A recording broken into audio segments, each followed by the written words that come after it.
Hello, greetings, and welcome to you, brave citizens of our new world. It is I, Toronto's greatest supervillain and evil genius, Dr. Terrawat, coming to you live from the Layer 4.0. And today, we are playing ourselves, once again, another game of Dungeons & Dragons 5th Edition. And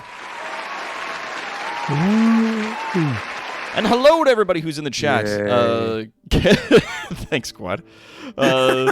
Real stand-up guy. Thank you as well to Care the Volcano Shark for your subscription that I saw earlier. Coming up on 3 years, 32 months. Thank you so much. And thank you as well to Meow Me Plays for the follow. Come on in. We've got, also in the chat, we've got Naradazuma. We got Mr. Classic Magic. There's a Rags Cosplay. Hello. Saffron's here offering help because she's been learning Dungeons & Dragons 5th Edition recently. So she's got all the information. She can offer insight. And Esteban's resub Prime 46 months in a row. Thank you. And Depressed Water Nymph has also followed us. Come on. What? Come on in. Find yourself a comfortable seat. We'll get back to you guys as soon as we can. Thank you so much. But of course, where would we be in our wonderful game here without our intrepid players, the 6 wonderful folks that we've got here, our monstrous party of monsters, the B Team. Oh man, I love Dungeons & Dragons. Yeah, I feel like I might have a few more people coming in today as Campaign 2 ended recently with Critical Role, I'm told. So yeah, I can finally actually start trying to watch it and not feel like I'm just hopelessly behind all the time. Yeah, no, and that's the thing. Like, I've not even watched any of that stuff. Like, I've seen little bits and pieces that people have shared with me, but I've not watched any of it. And yeah, it's just like, okay, they're done. I heard they're done. Cool. So I'm gonna have a few Thursdays where we're gonna be able to run game without having to compete, and then they're gonna be back to it. So the top of our list here, of course, we've got Esteban playing our skeleton archer, Telrond. Still wholly oblivious to people flirting with my daughter. That's right, your vampire daughter that is traveling with you guys. Right. And of course, we've got Raynor playing our draconian sorcerer, Drakiar. My character is barely no longer a teenager, and he's more aware that the person is flirting with his daughter. My God. Look, I've been dead for a century. Get off my case. And of course, we've got Kaldaka Grey coming into play our kobold cleric named Snick. Snick is not flirting with daughter, but Snick may or may not be a cat. Ooh. I forgot you were in her lap. Yeah, That's true. Yeah, you keep snoozing on the vampire lady's lap. That's very cute. And of course, we've got Quad playing our warforged warrior named Alloy. I'm the pretty one. Don't say it's not true. Please tell me I'm pretty. Hello, you're nice and shiny and really pretty to look at. You are shiny you're and pretty chrome more than any of us will ever be. And pretty much the reason we fail most stealth rolls. And of course, we've got Palanthir coming into play our Air Genasi rogue, Caleb. Everybody's sitting on the vampire lady, so welcome to the tabletop edition of Resident Evil 8 Village. Yeah. And last but certainly not least, of course, we've got NBsaurus Rex playing our goblin bard, Piffles. Yeah. Stuff. To answer some questions in the chat, is this a safe for work D&D campaign? Yes and no. It is safe for work in that there's not going to be any like gratuitous nudity or anything like that on the screen, but there is like, you know, horror and gore and people die and stuff like that. And yes, Piffles is the best name. We have only the best goblin names on this channel. Thank you very much. Other goblins include such names as Spanch, Spamsh and Fibge. And So we Goober. And Goober So we with can- his frog gobble. So we can give you a soft maybe on that one. Yeah, it is sort of safe for work, but not really. It's And we enough to sometimes drop meet. F-bombs. It's only enough to sometimes. meet the terms of service of Twitch. But you probably shouldn't let a kid watch this. Yeah, like it's Yeah, this it's, is an 18+ stream. it is an Technically. 18+ stream technically. Yeah. If you're watching this at work, if you're watching this at work, you will not be fired unless your boss is listening very closely. No hot tubs, only F-bombs. Yeah. But when last we left our intrepid heroes, they were within the township of Egris, having made their way sort of in a circle around the capital of the Empire of Brivalden, the Empire of Light, of humans and gnomes and dwarves and halflings and elves that have sort of built this land upon the continent. You guys had stopped by into Egris so that you could talk to the people that are there, not only make contact with the spy master that you had been speaking with, the singular lady known as Iron Shaw, but to also speak with an individual whom you guys, whom Caleb, a member of the party, stole a dragon statue from They can't prove that. the house of a noble, and we're sort of drawn here to speak with that individual, as he might have more information about where it was found and how he came to obtain it and things like that. And yes, Esteban has drawn us a very good like map sort of line of where you guys have been traveling, which is actually that's actually pretty solid. I'm not gonna lie. Cool. That's quite good. I mean, it's missing a bit of a detour we took into the desert, but Oh yeah, there was like the town that was like down there, but it's good. It's an approximation. Regardless, so you guys find yourselves within the tavern basement that you guys were in previously. The area where, as you can see in the corner there, Iron Shaw had told you guys that you're gonna hang out for the next little bit until she's able to make contact with the fellow who is going to be able to bring you the information that you need. All right, and we're gonna go to objects. Good. And she was also hitting on Vampire Daughter, wasn't she? Yes, she was. You guys, some of you managed to suss out that Iron Shaw was in fact a big gay disaster, and had Meanwhile, I'm sitting in front of the fire toasting my toesies. and had a type, which was, shorter, pale girls.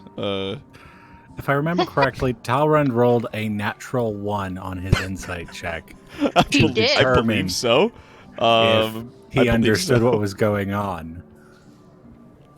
Hot and the tub dragon D&D. boy sitting next to him rolled a natural 20. It could happen. But yeah. So as the day goes on, because you guys were sort of brought in here midday, and the evening slowly comes to, as the sun begins to set outside. As you can see, sort of like the light peeking in through bits of the cellar windows and whatnot that are heavily obscured, thankfully, so that people can't see in, and proper sunlight can't also get in and bother Vampire Daughter. But yeah, as there's like you hear the lunch rush and the dinner rush kind of come into the tavern upstairs. A bunch of people are there and drinking and whatnot, and you hear the usual minstrels playing and the comings and goings.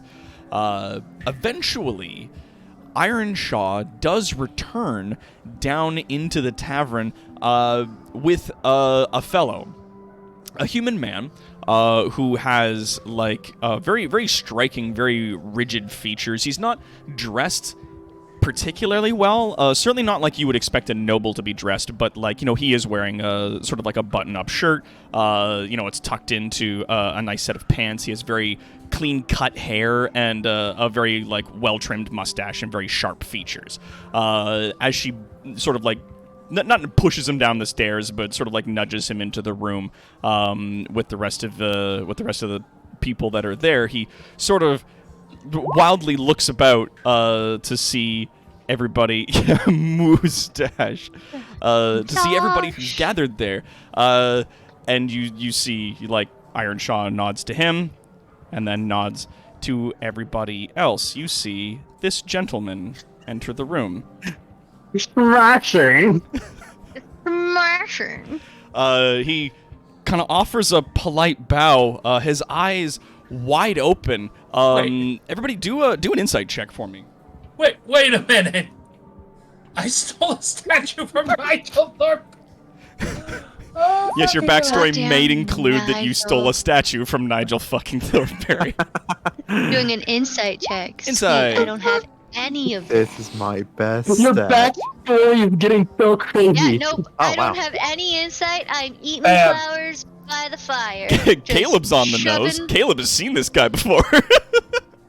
I Well, this know, guy I'm may just- not necessarily have seen him. Drakier, Alloy, and Caleb, you see by the look of his face with his widened eyes, he's not afraid looking at you guys. He's more intrigued, fascinated by the fact that... Oh, absolutely, Snake's Smash it. picking up on this as well. Absolutely fascinated by the sort of, like, collection, this mishmash of different creatures that he sees before him. And he claps his hands together and then goes, Right, yes. Good evening, everyone. My name is Nathaniel Thornsbrun. I am the proprietor of the sort of manor just of the upper area. I'm told you have some questions about some of my personal effects that had gone missing a little while ago. Yes, and he turns to Ironshaw for confirmation, and she gives him like a solemn nod. Back and forth with the wireless headset. Can hear. Just might not take a second to respond. Okay, Kaldaka, thank you for letting us know. Yeah, so that's Nigel Thornsworth is this individual. Well, suddenly the name of this episode makes sense. Yep. Yes, a wild Thornsworth.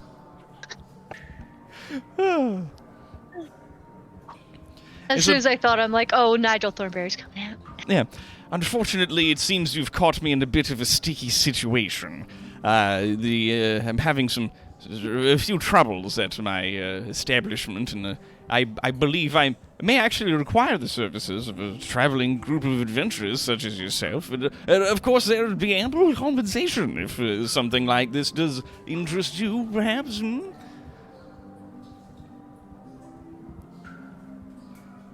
Oh, it's good to help. Depending on what the problem is. Yeah, he just like if nobody else says anything or interjects, he'll just take that as confirmation. He goes, "Well, yes, you see, some of the members of my personal staff back at my manor have been experiencing some degree of unfortunate nightmares and things of that sort. There appears to be some manner of whatnot. Recently, I've acquired some artifacts that were found on the edge of the forest in some ruins, and it appears as though it has brought a dark cloud, more or less, to the manor, as it were. And it seems that the usual folk," and he kind of side-eyes towards Ironshaw, "are not particularly well-versed in magic, so hopefully I was wondering if your group here might take a look." My god, that was... Fuck, Esteban. Just... Wow. Do we just get like a herd of bots? we got coming? 4 Christ. bots at once, and Esteban was just like, Snick, war Jedi! Just like cut those people to bits. Oh my god. That time of year, man. Like Yeah, ducklings, holy shit. dude. They're like ducklings. They just all wander into the chat at the same time. Just Fuck. Yeah, Mods Debane in action. mods in action. So good. Sorry, but just what is it with Roll20 and not letting me make a fucking knowledge check ever? Well, I mean, it's... A lot of people don't like it. They're like, well, whenever I roll things on Roll20, it comes up kind of poor. And I'm like, well, I mean, it is a random number generator, so... Yeah. Like, I don't... It's I know I'm trying to people... make a knowledge check. I don't know why. people fudge rolls when they're at tables, and so I almost prefer a random number generator because then you can't do that, and neither can I. So we're all just in the fucking wind at this point. I like it. I was about to say, the numbers are, hidden from us and shown only to you on occasion, so you can fudge those. Well, on occasion, yeah. Yeah. When you, Drakiar, you're thinking back, you recall at the very least that when the other group of monstrous adventurers from your under kingdom of Autometh had made their way to the surface and gone through the forest that borders the monstrous wastes to the rest of the kingdom of light, that they had suffered some pretty serious nightmares, and that had recently actually destroyed a temple which had belonged to one of the other underlords that was out there, an entity by the name of Umlaut of the Ceaseless Grasp. We also had that big hallucinatory dream as a team that one time we were in the forest. Yes, Yep. because the From corruption had not Umlaut. been dealt with when you guys were there. Yeah, we're aware about crazy hallucinatory dreams and... I'm sorry, artifacts taken from the edge. That sounds like a bad idea. Well, you're welcome to tell him. This guy got himself haunted, and now he wants us to fix it. I don't know if we should. You just go to his house. Oh, this place is haunted. Do not mind me asking.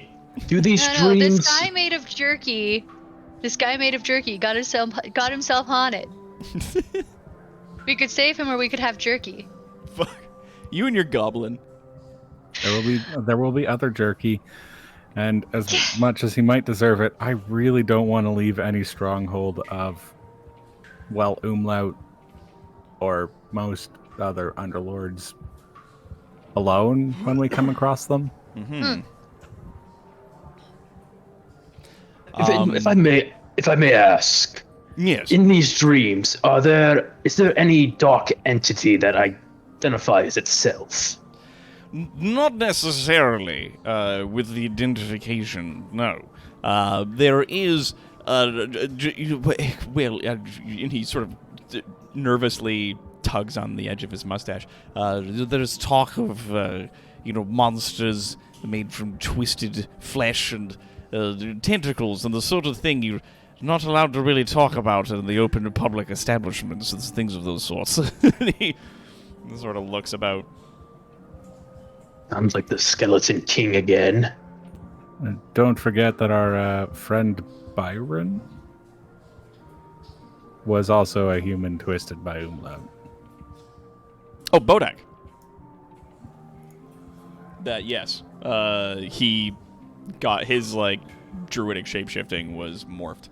And you guys actually rescued him. Have you any experience dealing with this sort of thing? He says nervously, almost pleadingly. Fortunately, yes. Hold on. Let's check resume. Dealing with things like this, dealing with things like this, dealing with things like this, dealing with things like this. Maybe.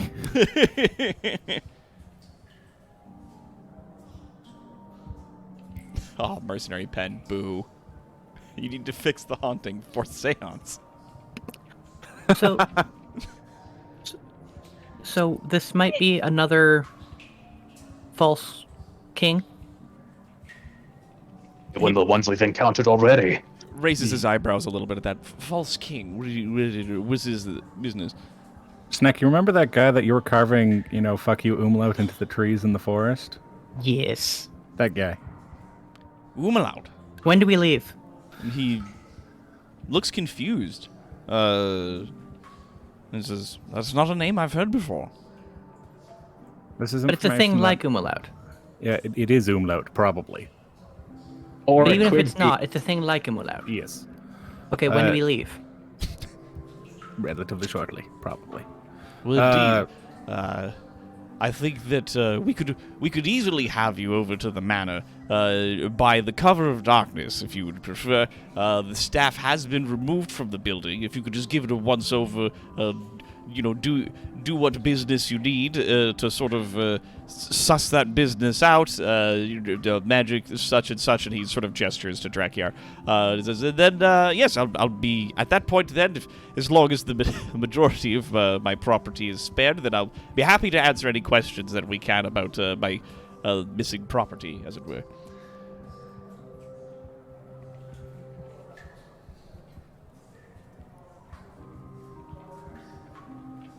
Does that sound good to everyone else? Does that sound good? very much sounds like a plan to me.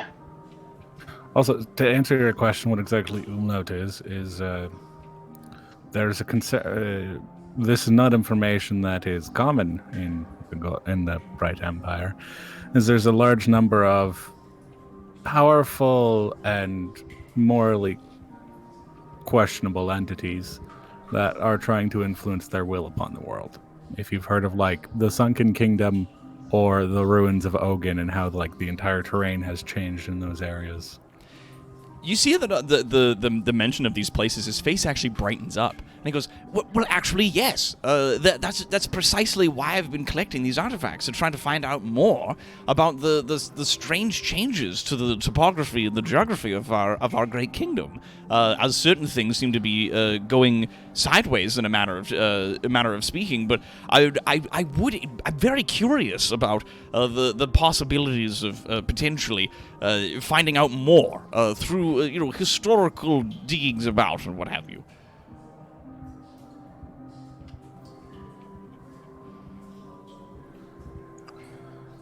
So yeah, we'll prepare and then we'll go free your house from occupation.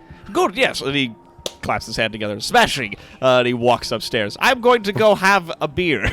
Before you leave, though, in the future, would suggest being very careful with some of the artifacts you collect because they can be corruptive in nature. Well, yes, of course, it's the nature of anthropology, as it were. It's one of those sorts of things that happens. Off to whiskey, then, and he goes up to the stairs. He clearly in the need of a drink after some of the things he's seen. I thought he said he was getting a beer. He lied to us. He changed his mind. No, he doesn't necessarily means he lied. He might be getting both. Shot of whiskey dropped in a pint. Yep. So yeah, you guys find yourselves in the basement of the thing amongst yourselves. Iron Shaw then lets you know that pretty much as soon as you guys want to head out, once the sun's down, they'll provide you cover to the estate so that you may go and investigate Thornsworth Manor more closely.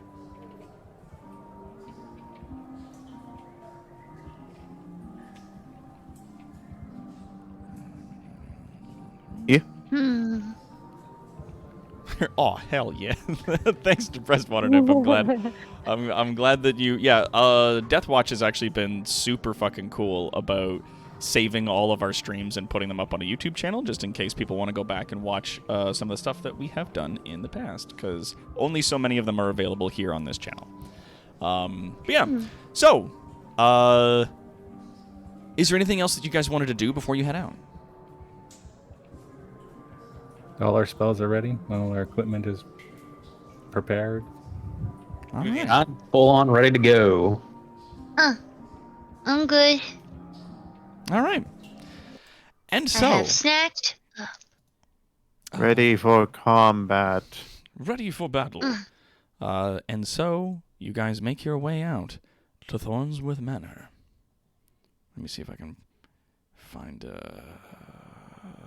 Oh, dang, it's a nice place. right? Hopefully it remains unsmashing. Ooh. I can't wait to drop its property value. I don't know if you can do worse than like than Inhabited corruption by of this manor. corrupting eldritch abominations. Yeah. You wait for the water damage. Thank you, Depressed Water Nymph. I'm glad that you're enjoying it so far. This is sort of like my first serious foray into DMing. We've been doing this for a couple of years now, this campaign, and it's been fun. This has been a really good time.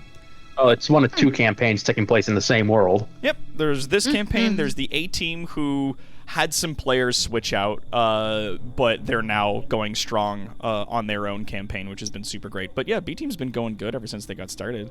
And I'm glad you're enjoying it so far. It's really hard with multiple people. Getting up to the building here, you notice that like it's actually the grounds are quite beautiful, even at night. In view of the moon, like it's it's actually really nice here. Like the property that's here, the estate that's been sort of fenced off in the city grounds. There's like lots of really nice flowers that are being cultivated here that are well tended by gardeners, assumedly. The building itself actually looks rather pleasant. It's a 2-story manor with an attic. Drakiar, performing a 17 in Arcana gives you the information that like you feel emanating from this building that there is like magically something terribly wrong.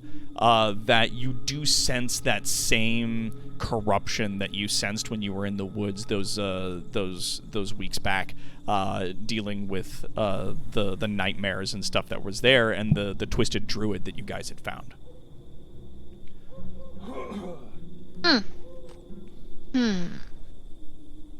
Thank you, Miami. I'm glad you think so. Sorry, something caught my attention. That's okay. Did you get all the information I gave you, or? Yeah. Okay, good. I don't want to repeat myself, but here we are. All right, so you guys are standing outside of the property. What is it that you guys would like to do?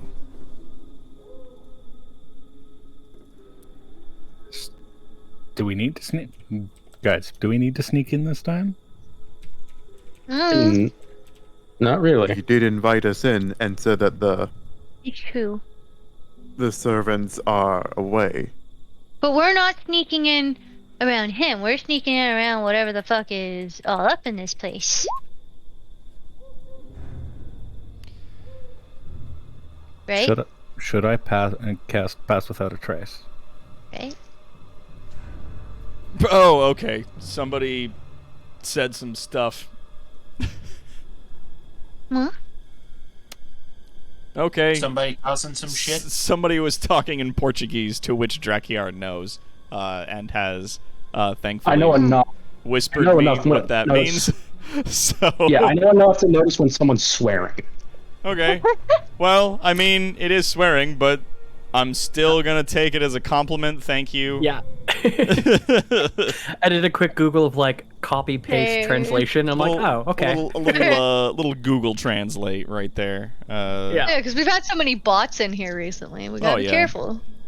Good times. Always love a little Portuguese. Super fun. And I just finished reporting all those bot accounts. You did. Yes.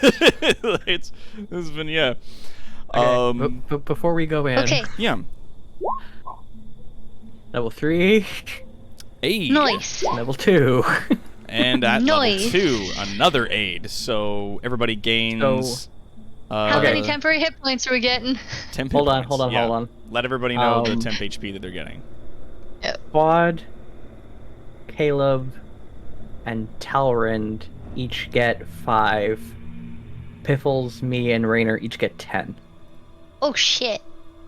I beefed the fork up. And remember, that's Beefed. current. That's not technically temporary hit points, so it does stack with temporary hit points. This is current hit points, so you can be healed back up to this value for this 8-hour time frame. Yeah. Yeah, I'm still gonna mark it as temporary hit point, so I know keep it separate from my max HP pool. Yeah. Yeah. There. Here, before we go into potentially haunted thing where there's something there, let's beef up a bit. How So Good friends are gonna idea. try and sneak around. At the mention of like sneaking around using Pass Without a Trace, Alloy just says, "Are we sure this is something that would see us through regular means, or is this another case like the vampire lord back at Alderth, where he just knew we were there ahead of time?" You said this was the same feeling I was getting in the forest, right, Doc? Yes. Before. This is giving you a very similar feeling that you're getting in the forest. Like it is the same kind of energy, the same taint that falls upon this house. That was Bissell, right? Or I'm What trying does to it mean? remember what was the magic. Trying to remember what specific type of magical signature Umlaut was. Abyssal. I think he was Abyssal, yeah. Yeah. It's abyssal magics. It appears to be energy that originates from the maddening abyss beyond. Well, it seems that. Definitely seems that Tauren was right. This feels the same abyssal magic that I felt in the forest when Umar tried contacting us when we were there.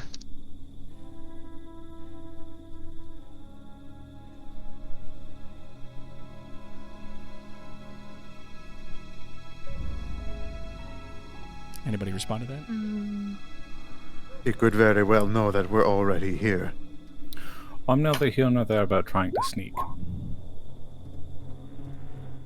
If we find that we're detected easily, I can just stop maintaining the spell. So, All right. shall we try sneaking in first? Very good idea. All right. I see no problem with that. And Sneck, remember, do not damage the house. Has done nothing wrong. It is just the unfortunate happenstance that it has become haunted. Aim for the artifact. Smash the house. Smash the house. So, Pass Without a Trace is active, if you'd like me to use I- that, or you, Yeah, if you want to put it in chat, and we'll just say everybody sort of stays close by. The Pass Without a Trace spell is a veil of shadows and silence radiates from you, masking you and your companions from detection. For the duration, each creature you choose within 30 feet of you, including yourself, has a +10 bonus to dexterity stealth checks and can't be tracked except by magical means. A creature that receives this bonus leaves behind no tracks or other traces of its passage.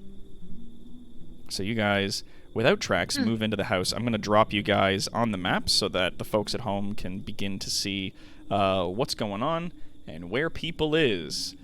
Let's get in here. So let's get you outside. Let's get you here. We got a Drakiar. We got Alloy here. Here we go. We got a Sneck. And we got ourselves a Piffles. All right. Huh. Now let's go to the page. I'm blind. It's black. Oh, I see. It Yeah, zoomed in on us. It is black. But I see the door now. yeah, you guys can see the door there. Does anybody have a lantern so that your two party members who can't see in the dark can, in fact, see? Do I have that amulet that Sneck made me? That's right. Sneck has an amulet that he gave to what's the word I'm Alloy. looking for? Alloy? Yeah. Alloy and Forgot my name. sorry, I'm just because I'm currently doing the math here. There we go. So now you, yes, should be able to see as well. Caleb, you should also be able to see what we're looking at. I point out how annoying it is that the standard Dragonborn doesn't get dark vision, but every other variation of Dragonborn does. Yep. That said, actually, as a quick note to the people at home, if you're using a thing like Roll20, especially if you're DMing and you're not sure who can see what you can do is select their icon and then press Control. While holding Control, press L. And that'll let you see things from that individual's point of view, just really briefly. POV, you're a big metal boy. Yep. All right. But that requires you to be in your DMing screen. You kind of can't see it from where you are. So, what is it you guys are going to do? Alright, not wasting any more time, Caleb's just gonna go here and open the door. All right. Let me just get onto the dynamic lighting layer here so that I can grab that. You open the door. The door opens into a foyer area. And you see inside, there's like, a nice centerpiece on a small table made from some nice purple flowers, the large red rug there, a couple of stairs going up, and at the back of the room there is another set of doors back here. We are attempting to stealth this, so should we? If you Run that guys would roll like to first? roll stealth, I humbly ask you to go for boy. it in the chat. Which would mean if you're moving as a group, then the person with the lowest stealth check, we're just gonna say rolls, and then we'll do it. There we go. So 14. Technically a 24, yeah. Holy crap! Cool. Shit. We So are for- silent as the night. So for once in his goddamn life, Alloy's not getting us killed. Alloy yet. is quietly moving into the building with you guys. If you guys want to, I am silent as the night. move I am a yourselves in. whisper on the wind. We realized that he forgot to take off his slippers, so he's still got like fluffy rabbit slippers on. Squeak, squeak, squeak, as he walks along, and it's just like big floppy slippers. Far more subtle than the usual clang, clang, clang. And all the guards heard was the subtle flopping of the bunny ears on his slippers. I will remember to oil his joints before coming out here tonight. So yeah, you guys find yourselves now looking into sort of the lobby of this house, the front room. What is that purpley thing in the middle of the room there? That's the table with the flowers on it. Okay. Hmm. In before we're possessed. Damn it. And yeah, you see that there are doors both on either side here, as well as another large set of doors there, and some stairs that go up on either side of the main room. Where do we want to clear first, guys? Left, right, forward, up. Hello?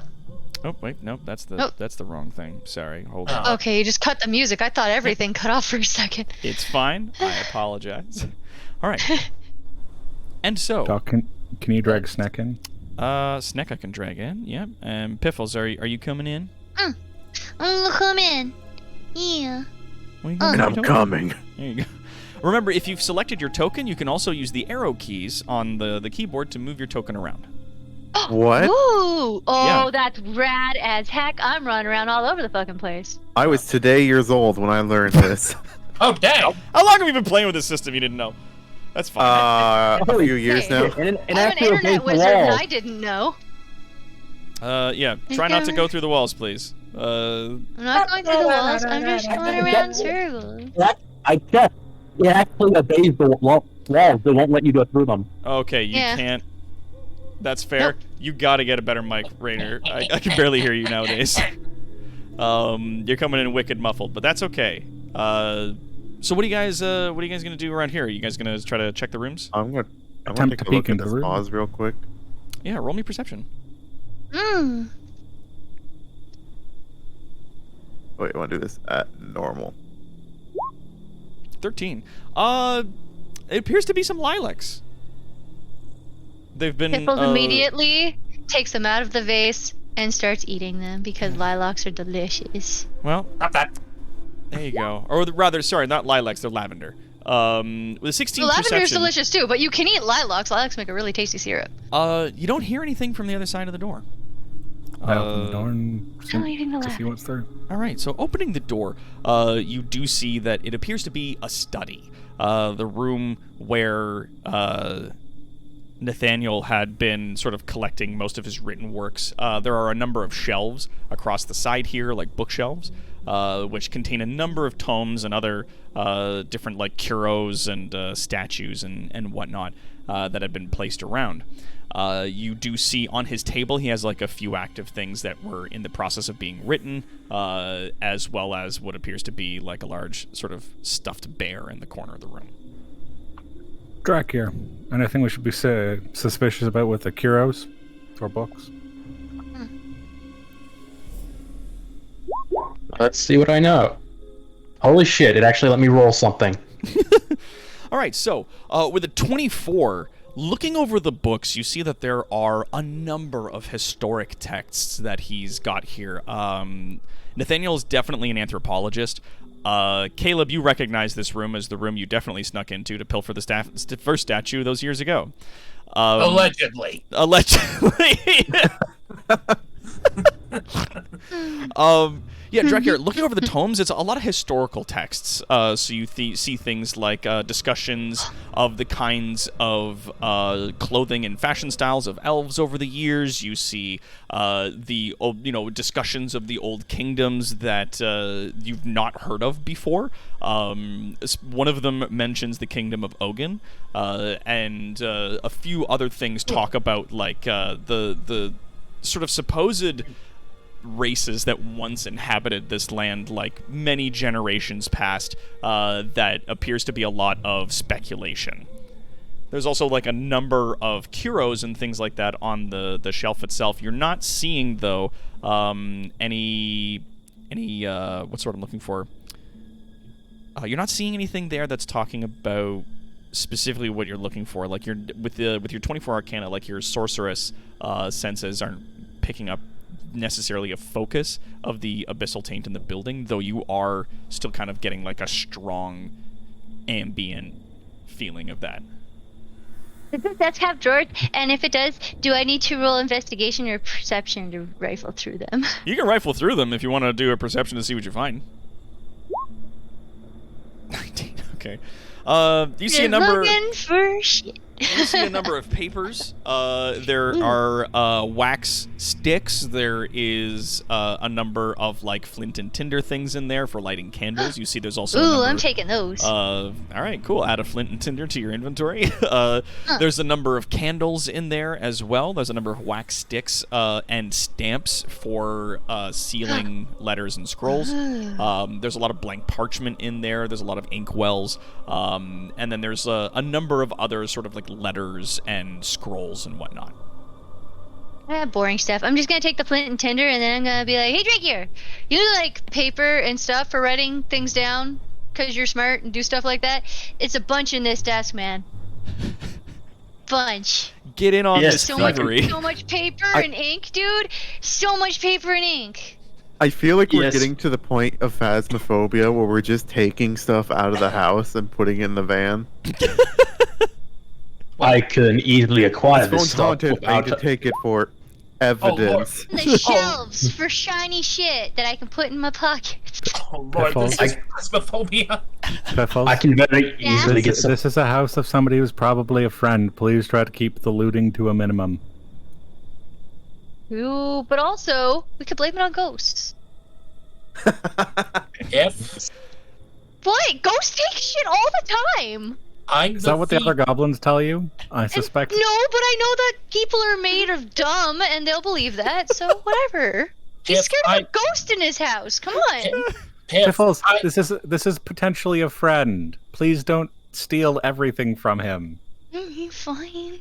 look, I'm Just the keeps the flint and tinder, but Yeah, you ugling put the a shelves. you put a small like redstone statue back on the shelf. Like, Damn. ugh. There will be Shiny many other thing. houses that you can loot. This one we just want to leave alone Shiny for now. Fine. No fun. There will be shiny things later. I Boo. promise. all right. Boo. I need to move to the next town as we help Alloy free his fellow Warforged. All right. Well, Also, welcome to the Discord to press water nymph. Hooray!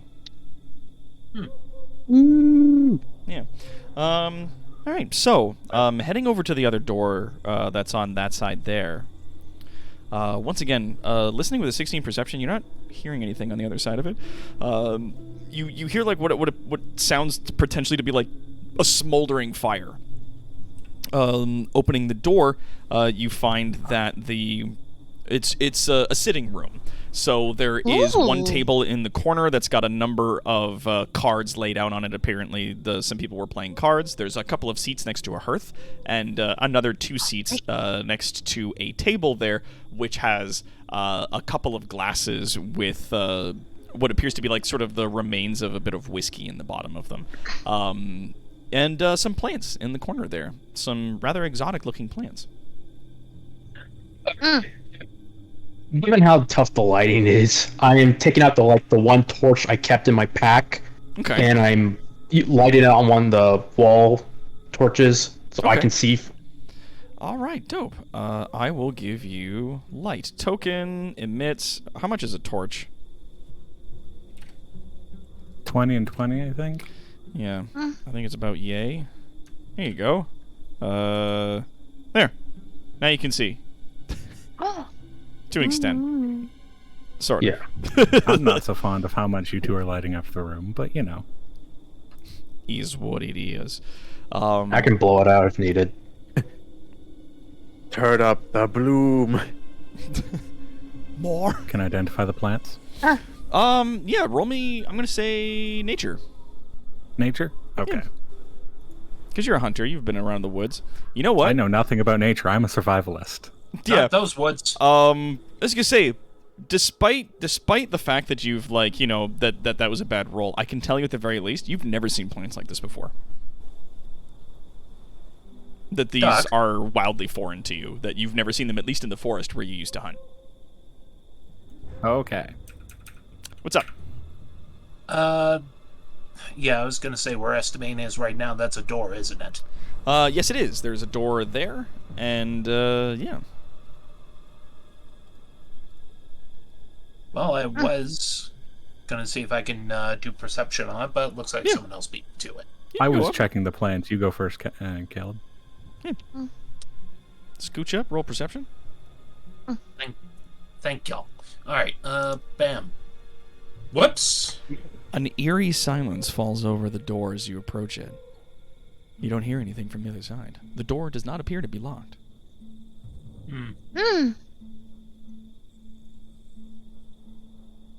Gonna creak the door open a little bit. Just take a wee peek.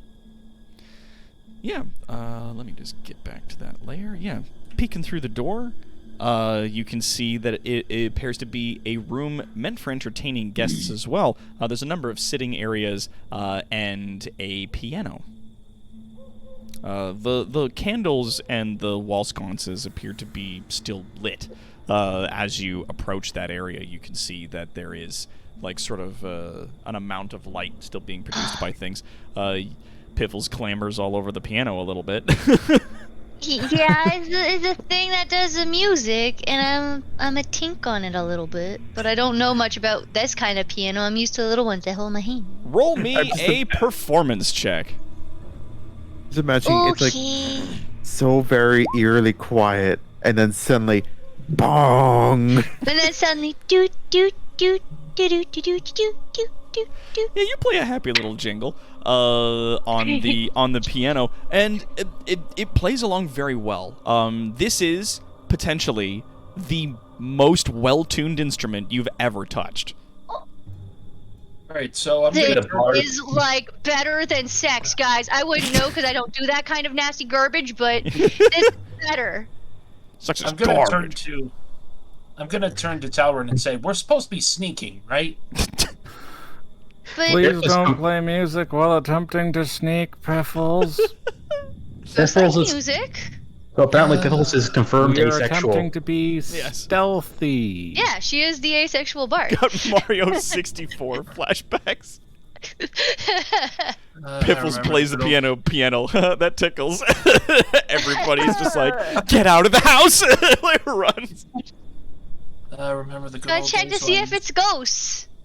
You gotta check. See if it's Alright. ghosts. Caleb, you move up to the door. Do you? For all we know, do you it's perform oops, all ghosts. perception? See what you see on the other side.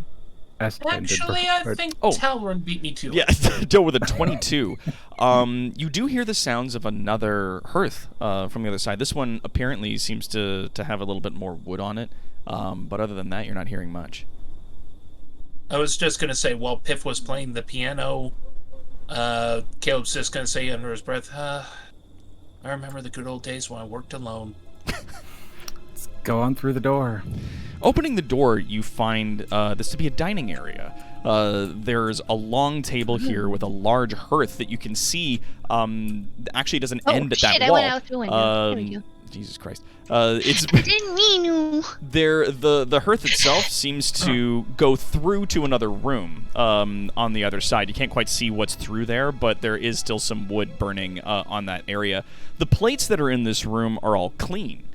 Nothing appears to be, like nothing was being eaten when the people were evacuated out. But there is 2 empty bottles of wine on the table, with a third one having freshly been opened, and a number of wine glasses around the table. Whoever these people were, they were drinking heavily. That is a very drunk ghost. Is the grass in the backyard a different color? Just confirming that these doors open up to the front hall. Yeah, here, I'll open those up for you. As you move around to that area, yeah, we'll grab that. Boop. There you go. So those doors open up to the front hall area. Zip, zip, zip, zip, zip, zip, zoom. You want to go take the lead through this one, Caleb? Jesus Christ. Yeah, sorry. I was just thinking, maybe taking a quick sniff of the wine, and I'm just thinking, how is that going to help us? Yeah, roll me investigation. Okay. You know stuff about this. Not that well. With a 10, Not it's that a red. much. And from what you know, it's like it's a nice Amarone. Like, it's a nice wine. Apparently they broke out the good stuff. What are you looking for, Esteban? As Caleb, my partner of exploring doors, was taking a look at the wine, I was following in his steps and looking at the wine. I was trying to help, man. Yeah, no, of course. Again, like, you definitely pick up on like sort of the details around the room. You put together the idea that like these people were drinking heavily before they left. Like, by the number of glasses that were here, there's maybe like 5 or 6 individuals in this room that were all drinking together. I'd drink 2 if my house was and haunted. they managed to go through multiple bottles of wine before they were ultimately evacuated. Yeah, I drink 2 if my house was filled with ghosts. Oh man! Everyone makes an investigation. Everyone makes an investigation check on the wine. Yeah, It's totally not an excuse to drink expensive wine. Everything is an excuse to drink expensive wine. Shall we check the door, Caleb? Yeah, let's check the door. He just puts glass down, looks back, just nope, later. All right, Later, on the way out. Nah. all right, perception. Yeah, moving up to the door, you can hear there's a dripping of some kind coming from the other side of it. Through the door, you can smell a number of different like wafting aromas. There's like soups and stew or something of that sort. Wow, I didn't have to roll for that one. I forgot to ask you to. And I looked over on the thing and I saw a 10, and I forgot that was an investigation. So that's Hold on on. me. Bam. There you go. Oh, there we go. yeah. Apparently, I got in anyway. It's a fish stew that you're smelling. Information from the future. It's a fish stew of some sort. And yeah, the smell of it's kind of coming through the door. Fish stew. Just Opening the door. Somebody Smells tell me stew. it's the kitchen. fish stew. It is indeed the kitchen area. Making your way into the room, you can kind of get an idea as to things that are here. There is a sink in this area over here, which is dripping a little bit. And that's the sound that you were hearing. The stew that was being prepared, it seems that it was sort of finished being made, but then the pot was moved off the fire as the people were told to leave. There were a number of vegetables that were in varying stages of preparation before everybody was kind of moved out. Sniff around for spices. Yeah, you find a spice rack, Piffles. Because humans have spices, we don't got. I'm grabbing all the spices. If It's just spices. I'm only taking a bit of each one. She starts dumping them into pockets. just loose spices in her pockets. you All know right, it's cool. bad when the thief is showing restraint. Okay, Piff. You may add to your Spice inventory pocket. a pocket of loose mixed human spices. All right, Piff. She Just- honestly, just- it's a goblin I'm pocket. She doesn't take much. sampling. I'm sampling. Just a little of each. Just a little bit. It smells good, and we don't got this stuff at home. I want. I'm not saying no. I'm just asking a little bit of each. Piffles Exactly, I'm is not taking much, pre-spicing just a themselves little bit. for whatever monster is going to eat us in this house. No, it's for my later jerky. Oh, when Piffles is rendered onto jerky later. Got it. When Piffles makes jerky out of other people you guys kill. Then Halflings. yeah. Halflings aren't people. extent that try to not. kill us. Oh God, yeah. Mr. Classic Magic makes a good point. It's gonna be pocket spice, so that you'll be able to throw pocket spice at people, and or using it like pocket sand, or some other denomination of ridiculousness. Oh yes, Caleb, ye old pepper spray. yeah, Caleb's just hearing that. Halflings aren't people. It's just wow. Now, as everybody's in the kitchen area, can I have you guys please, for me Is that a in that sword moment? in a sink? No, that's supposed to be the tap. Where the water flows in. What were we doing? While you guys are in there, can I have everybody please make me a will save? Will. Oh no. Where's Is that Will? wisdom? Yeah, Wisdom. is that Sorry, Wiz? yes, wisdom save. Sorry, I'm still What? on my business. You're still on your What? bullshit? Of like Hey! 3.5 D&D from Why the would, old days. Why would you make me do Same this? roll. Why would I have you do Wisdom. this? What's a I wisdom have save, no my wisdom, man? and I didn't do bad for once. Yeah. Neither did Caleb. Oh, but you got a +1. And you got a 4. Why couldn't it be against my AC? All right. My man. My good friend. My buddy, Alloy. Oh Wait, no. did I make that on a 9? No. But we're going to cover everybody from the bottom up to the top here, so... Started from the bottom. All right. Yeah. All right. Is this the music I'm looking for? Later. Is this the music I'm looking for? Yeah, a little bit. So, Alloy, Yeah. you're standing here and you don't have a functioning heart, so to speak, right? Yeah. And yet, you can hear your heart beating in your chest.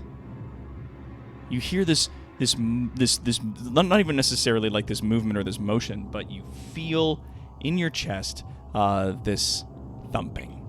You can hear it moving along, and slowly, one by one, each of you feel your vision of the space around you begin to twist, begin to warp slowly and subtly as what appeared to be an illusion of this space gives way to the space now that you are standing in. Oh. What? Oh. What? You're in the same kitchen. A same number of things appears to be in the room. The stew, though, now appears to have obvious eyeballs rolling around in it. The meats that are spread across the different areas are no longer fish, but now collections of human parts. Oh. Spices in my pocket. Roll me a perception. Shit, I'm doing good percept today. You This is good for me. hesitatingly reach into your pocket, and you pull out what appears to be a handful of ashes. I was looking forward to those. Now I got pocket sand. Now this might be the illusion, Nice or what we pocket were in ash. might be the illusion. So that's not. Which Let's just go find one something is to kill. which? Hmm. Door that was in sort of the entrance to the kitchen area, as things began to change, the door that was there shut. What? I can still go through it. The door over here. Yeah, the door there. Oh. Other door. Oop. No. Don't like this. Is the window boarded up now? The windows are now all boarded up. EMF level 5. The ghost is hunting. Can we now? Can we no longer see through the hearth?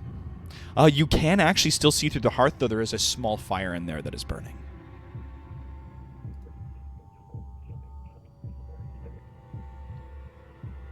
Well, guys, let's go fight whatever spawned so we can This Let's go place punch sucks. I Umlaut in hate the face this. again.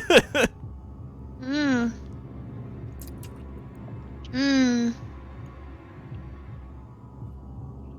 Yeah. Yeah. Okay. So which door? Come back later. Bye, depressed water nymph. Have a good time. Resistance. Who you casting resistance on there, Snack? Me, every minute as long as we're in here. Dope. All right, cool. I'll And allow Dracula was it. casting Prestidigitation. Moving up to the door, you notice that it's not locked. And Draki, are you casting Prestidigitation? What are you doing? I'm using the ability to create a small item to create a small rock in my hand, Okay. tossing it through the hearth. See what happens. You create like a small rock and you toss it through the hearth. It flies through it goes through the fire and tumbles across the floor on the other side. You hear it clattering across the wood. I attempt to sneakily open this door and get a look. Roll me a stealth check. 23. How's a 33? My fucking god, dude. 33 on that. Work. So, looking into the next room, you see that it is the same sort of dining space, but a few key things have changed. Instead of sconces on the walls, you see these writhing hands holding little motes of red light. The candles on the center of the table, the flames that burn on them seem to burn an unnatural crimson. You still see the cups and the bottles there, as well as the empty plates. Gross. Well then, let's keep moving through.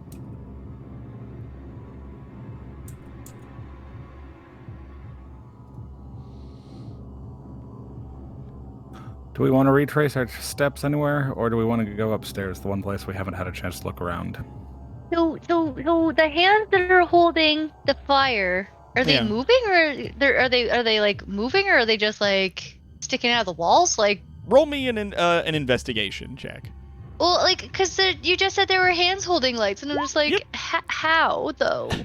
So, I got upon dark vision, tell investigation, me. you can see that like the little mote of red light that they have in the palms of their hands don't appear to be like they're not holding them necessarily. It just seems to be emitting from that space on them. But the hands do occasionally move and twitch or writhe in a way that would let you know that they are in an excruciating amount of pain. Okay, I won't tickle them then. Probably best. I was gonna see what happened if I did, but I'm not gonna now. So, does anyone have opinions? Do we just want to go upstairs, the one place we haven't seen yet, or do we want to retrace our steps through the rest of the house? I say we could just go upstairs. We don't know. There might be other stuff. Other stuff. For all we know, we could have walked through people on our way in here the first time. I get the feeling Umlaut is just trying to rile us up. Yeah, well, Snack will kill him. With pure rage. You're writing some checks that Sneck's ass ain't gonna cash. I don't know. Have you seen him when he mad? He mad. And he So- hates people who don't like that are Biffles, was that a Don't know where vote they're for double checking our steps? Or I retracing vote our for steps? double checking our steps. Okay. But that's me. Next vote is we keep looking for new things because Umlaut would have shown themselves if they were in the previous rooms. Roll me perception. Snick. Perception or investigation, your call.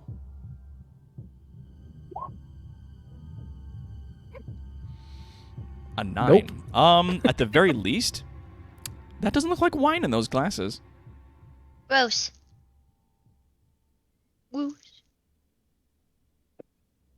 Alright, yeah, I'm gonna take another look at that glass there. Yeah, go for The it. one that and then there sniffed there before. Yeah, give me a perception. Yeah, I was like perception or investigation. 14. Yeah, it's blood. Gross. Oh. Not the good stuff. Smells like people juice. Don't like that. We want to take 10 minutes so that he doesn't have to burn a spell slot, and then I have a different spell I Actually, can check. cast. Turns out I can't do that. That's a wizard thing. Oh. Oh, to I do can. it as a ritual? You don't have ritual casting, Dracula? As far as I'm aware. Really? Yeah, because you're a sorcerer. You'd have to take it as a feat. You don't have ritual magic as a... no, you don't. Oh my god. Okay, well, then, there you go. Live and learn. All right, so casting the ritual spell. For the duration, you sense the presence of magic within 30 feet of you. If you sense magic in this way, you can use your action to see faint aura around a visible creature or object in the area that bears magic, and you can learn the school of magic, if any. The spell can penetrate most barriers, but is blocked by a foot of stone, an inch of common metal, and a thin sheet of lead, or 3 feet of wood or dirt. So activating this particular spell, your senses really expand on being able to detect the magic that's around you. Your senses are almost immediately assaulted by the oppressive amount of abyssal magic that is permeating the space around you. But you do sense something in... I'm gonna grab the measurement tool here so I can show you, but it's in this direction. I don't know if you can see that. It's not showing up on stream. That's fine. What if I tap the screen like so? No. What about here? No. Oh, because I'm on a different layer.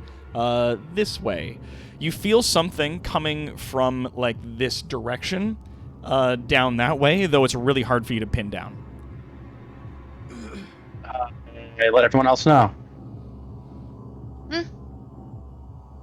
Like it gets brighter that way.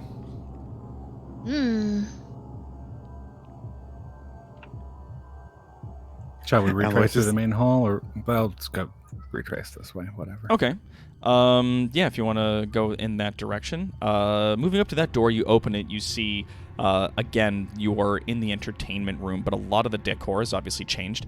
The plants seem to be much more like rooty and tangled in amongst the space. The rug and the upholstery has changed, and there's now a large metal suit of armor in the corner of the room where there wasn't previously. Now I confirm that the large metal suit of armor does not look and or show any signs of being able to move at some point. Roll me investigation. Yeah, it doesn't look like it's gonna move. I mean, If I tinkle the piano now, what does it do? we'll get to you in a hot second. So no. looking We said at not while sneaking. looking at the suit of armor with a 22 investigation, like there's nothing in it. So there, if it was gonna spring to life and attack you guys, it would have to be magical in nature. But it doesn't look like it. Like it's not moving. Like you take a good solid few seconds, like staring at it hard to see if it moves, and visibly it doesn't seem to move. Piffles, roll me a will save. Or wisdom save. I don't want to play the piano. I just want to look inside it. Oh, you're looking in it. Okay, you're not I wanted to look in it. pressing any of the keys? Yeah. Okay, No, cool. I kind of wanted to look inside it to see like did it change? Because I don't want to make noise, but I want to. You're just looking into the piano. Yeah. So should I do Sweet. perception or investigation? I just Roll want to me see a what's wisdom in there. save. I'm not a wisdom. God, for fuck's sakes, I don't have any of that. Oh fuck! I rolled good on that for the first time in what? 17. Ever. So you look into the back of the piano, and where once you saw the strings and hammers there, you now see impossibly what appears to be an infinite number of strings and hammers that stretches into an impossible infinity within the piano. Now I want to touch it. God damn. Could I just touch, can you touch one key? I'm not going to stop you. The rest of your party members might, though. All right, I Guys, see. It got infinitely complex in there and I have to touch it. Can I All right, touch it? I see Piff going for the key. I go over and just grab her and pick her up. It's just no. No! I do not give you permission. Put me the fuck down. So now that we're in this room, what direction is the source of magic coming from now? Appears to be coming this way. but you're getting it's distorted from where you are. Piffles, do you press onto the keys, or do you allow people to shoo you away from it? touch one key. Performance check. Cool. I touch one key. You press one key. That's because Caleb picked me up and I kicked it. So that's on him, because he did not ask consent to pick me up. So I'm kicking the fucking piano. Dope. Everybody who's in the room make a wisdom save. Damn it! Oh no. I'm sorry, you picked up somebody without asking consent. So there's going to be consequences. You're also to that. being a little asshole and jamming on the piano when everybody's like, hey, probably don't do that while we're sneaking around through a haunted house. After I know, we but specifically you can ask asked a person. You can ask a person. They did ask or you, can and you pick them up. refused. we did. And you agreed last time, and we I agreed immediately last came time, in but here, not and this you've time. immediately run in and slapped the keyboard. We were still sneaking. I was literally going to touch one key. We asked you not to. All right. Period. Hard stop. Okay. And the moment Everybody. we came in here again, you were like, "Fuck everyone else! I'm Right. pressing the goddamn buttons." I looked inside it first, and there weren't any traps. I just wanted to see what an infinite freaking piano sounded like. Make another wisdom save for me there, Piff. I want you to Coming know that Talrond will never trust your word again. Yeah. Just Ever. lies about everything. I didn't No lie. one- You did lie. He's You got- did. I didn't touch You it did. when we were in there. Dope. And then Caleb and Piffles, everybody who's in there, when Piffles being picked up kicks the keys, you hear what is simultaneously a collection of maybe 3 notes and every other note conceivably possible, and even a few that it's hard for you to even conceive that that's what sounds are. You taste a few of those notes as they go through the air. Piffles and Caleb, both of you are sort of, because I guess you're standing closest to it, but you also failed the wisdom save. You guys are struck sort of dumb for the next, 5 or 6 seconds. The both of you sort of collapse to the floor as your mind is violently overcome with the impossibilities of this noise. Does anyone else taste blue? Extreme synesthesia. Yeah, Alloy seems to have gotten past this one by virtue of the fact that, sounds are sort of just like a novel thing for him no matter what. So Neck is too focused on wanting to stab Umel out. Yeah, the smell of the soup that we saw earlier. Once Piffles regains their composure, Talrond will turn to them and say, "Piffles, I can never take your word on something again. It is extremely dangerous here. We asked you not to touch music, not to touch it, not to touch that piano specifically. You lied to us. You betrayed our trust and your statements. We can never trust you again like that, Piffles. So when you fine, complain just later don't on, freaking pick me up. when you complain later on why we treat you like a child, because we're going to treat you like a child, because we cannot trust your word on anything. Remember, it is your fault." Fine. He pouts a little bit, but she does get why they're mad, but also she doesn't understand why nobody else's mind isn't blown by the thought of an infinite piano. You have to remember that she is also still a goblin, and she kind of lives in the present a little bit. So she sees something, sometimes excitement's going to well up in her to the point where other shit doesn't matter. Yep. Yeah, and that has and we all understand and agree that an inability to control oneself has consequences. Yes. And And that's I'm not and I'm just gonna say, as a player, I'm not mad at any of the reactions. I entirely get it. Yeah. I do. That it's all I'm in playing this character. Yeah. Yeah, It's all in character. all in character. Everybody's cool. 100 p. It's yeah. not Mom and Dad I are not still do. arguing at the dinner table, don't worry. Yeah.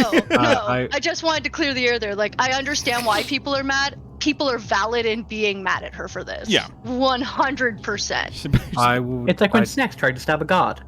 Yeah. I don't know if you're planning, but I would can you confirm that Piffles can grow from this?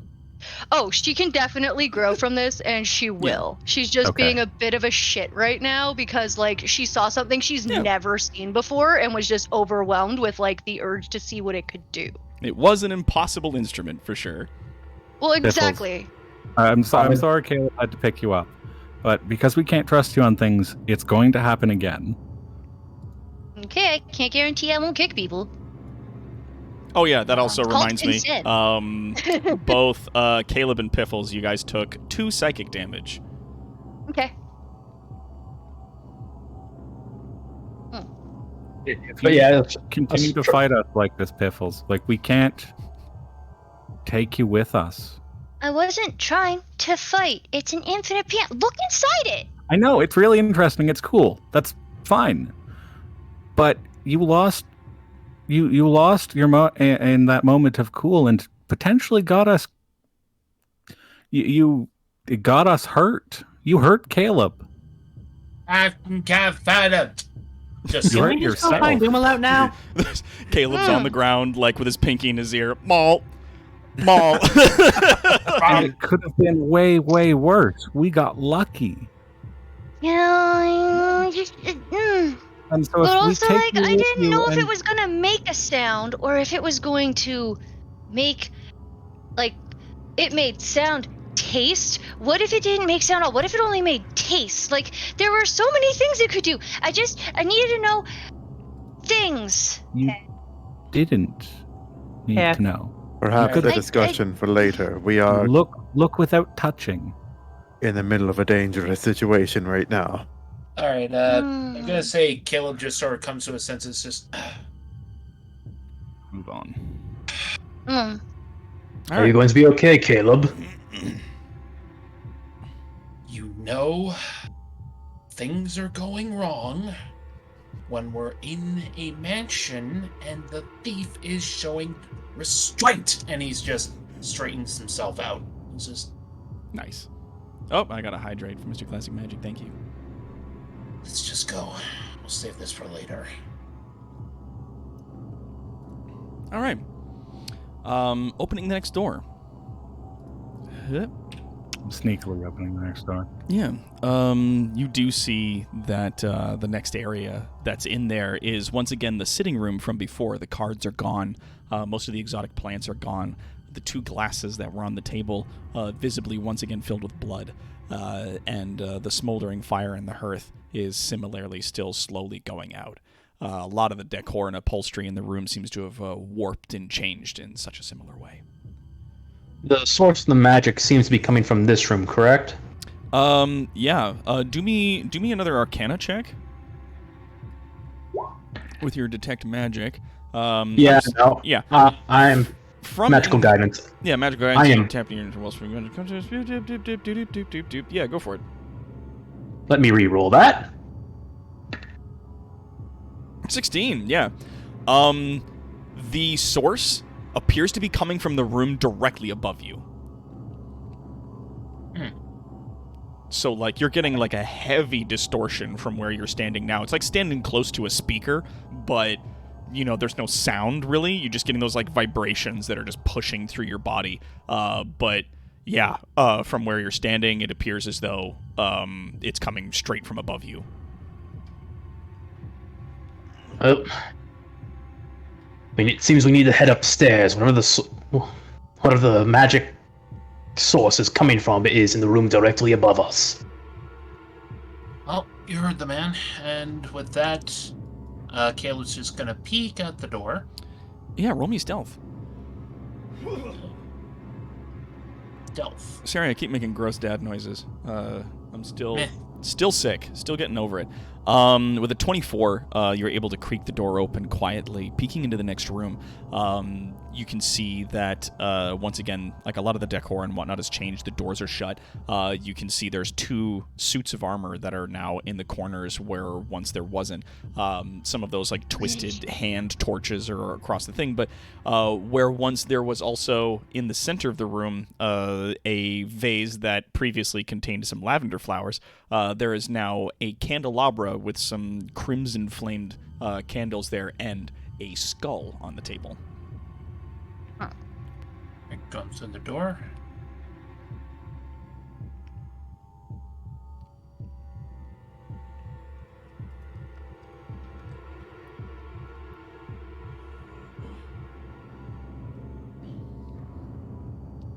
The umlaut has a flair for the dramatic. Name a god that doesn't have a flair for the dramatic.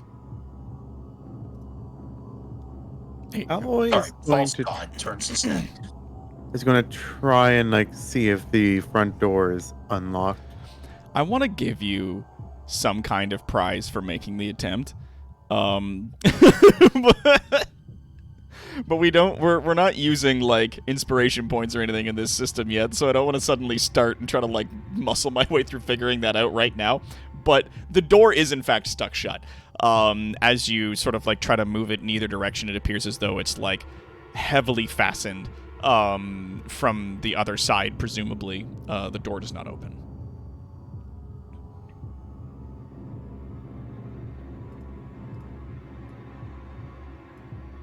Interesting.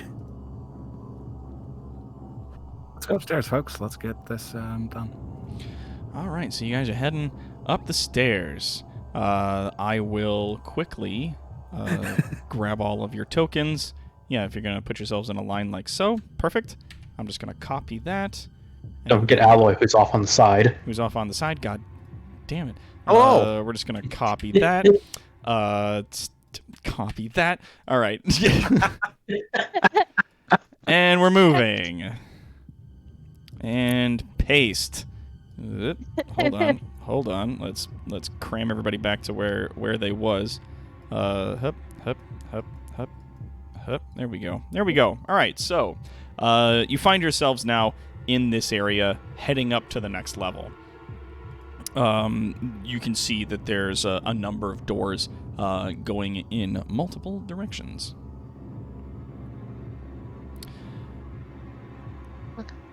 The other Caleb? What is everybody's passive perception?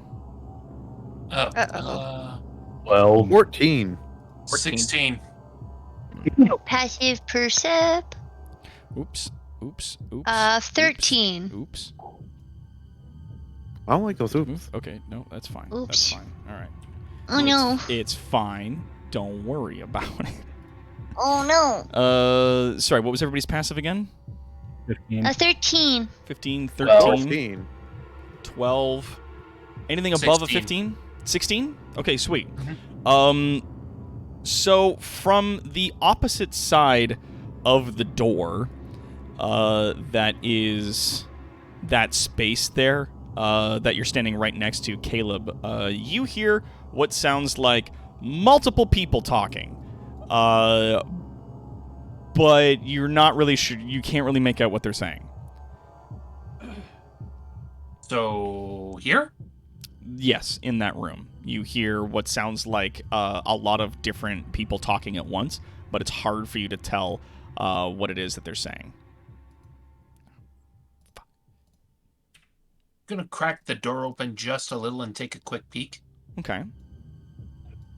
So it's a stealth. And... bam. Whoa. 22. With a thing, it's a Plus 10. 32. So you're rolling a stealth to open the door? Yep, just open the... just slowly turn the knob. Okay. Open the door a little bit. Let me see if I can grab... Can I grab this? I really can't. It's so small. Oh, that's because they made it a shape that they then moved into a two-dimensional plane. Delightful. So, yeah, as you creak open the door, I'm just going to give it to you. Bam. Creaking open the door and peeking into the room, you see a mass of flesh and mouths that are quite literally gibbering in that moment. Could you Nope. give me a wisdom saving throw? Oh, no. Nope. Okay. What'd you get? 17. Dope. So there is just the briefest moment where you are able to resist what appears to be just like pure madness coming out of the mouths of these creatures. All right, I'm just going to slowly close the door and then turn the knob to shut it. Yeah, and turn to the other. the gibbering speech of these creatures seems to return to a distant muffle, so it doesn't necessarily affect you as much through the door. All right, I'm just so gonna run down the stairs and smash down the door and just get the fuck out of here. yeah, just gonna turn to the others and just No, say, thank you. "We're not going in there." Yep. Biohybrid, a mass of flesh and mouths. Oh, so politicians. Especially with all the gibbering. The madness of the maddening gibbering that they're having. Yeah.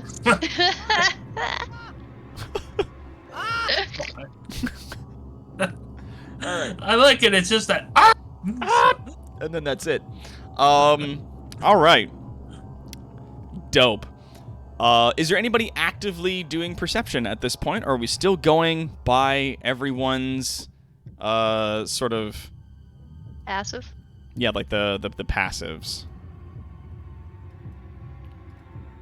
I feel like I want to Ally- roll, but I'm pretty sure I'm not going to get higher than my passive. That's I fair. would be keeping a lookout for anything that might try to jump us. Okay. I rolled my passive. 12, 11. Then under my passive. That's fine. Anybody else? Oh yeah, what's your passive, Piffles? Oh yeah, no, it's 4. Dope, it's my 4 now. passive is 13, and now it's 4. That's what I was worried about, and god damn it, I've been rolling night until that. Oh well, I Alright. don't perceive shit, because I'm still pouting. Well then. Should I even roll perception because I just did the door thing? You can if you want. Like, if you want to roll another perception, because you've just closed the door and resisted being driven insane by the inane gibberings of these impossible creatures. Gross. I resisted Congress. All right. A 19. Well, you sort of shake your head and clear your thoughts of what was this really fucking spooky thing that you found on the other side of the door, which is gross and awful and gross and more gross than it sounds, really. Gross. But from the distance, you can hear, just down here, down the hallway, just behind you, an unfortunate, familiar sound. No. No. No. No. No. No. No, thank you. No. No, I'm just thank gonna. you. I'm just Now we're in Resident start Evil. moving this way. No, and Doc, I roll was initiative. talking about the village reference earlier. So let's Roll see. initiative, To everybody. Select to your attack the tokens door, I and just roll keep doing initiative. this, right? Why? Let me put myself back. Oh, okay. I'm 5. I'm gonna go back. Cool. No. Yay! Everyone's rolling low for an ish. God damn. Roll I initiative. did Daddy's danger. gonna go first. Why is it called baby? It's baby with an exclamation point and a question mark. And that's It's gibbering those things. mouther. And- None of these are okay. No. None of these are okay. Okay, cool. Flash golem. None of Doc, So cool. Did Yeah, you- what's up? how long ago did you decide on this mansion? 3-4 hours.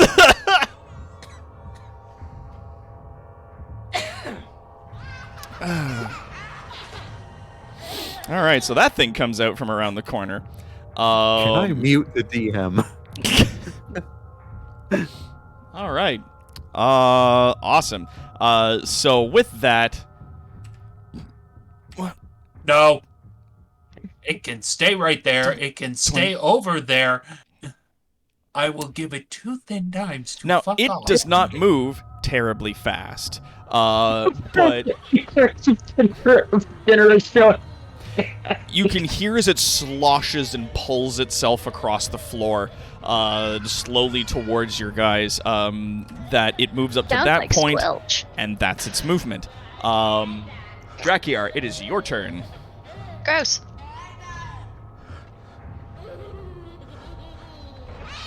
Back to the main wisdom save. Throw it out to see if Drakkar goes hides in the corner or not. Yeah, you can if you want. See if Drakiar fucking makes this shit. It's got big, gross, grabby hands and a big, gross mouth as it comes at you. Wisdom save of 9. Yeah, you're hanging in there. You've seen some pretty fucking awful shit. But there is a part of you that is firmly in the belief that you've seen this ugly shit before, and that you can make this. You can do this.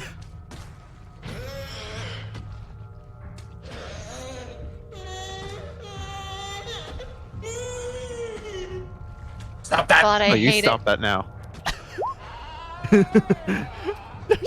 You stop that. Scorching ray, scorching ray, Thank you, and Rainer. scorching Thank you, Rainer. ray. Please burn it. 3 shot. All 3 of those hit. You immediately just round the corner and shoot, like just cut loose with 3 scorching rays. All 3 of them burrow into it, just like sizzling, bubbling, disgusting flesh, lumping off the sides of it. Roll damage. Gross. It's everyone's favorite new game show, Burn the Baby!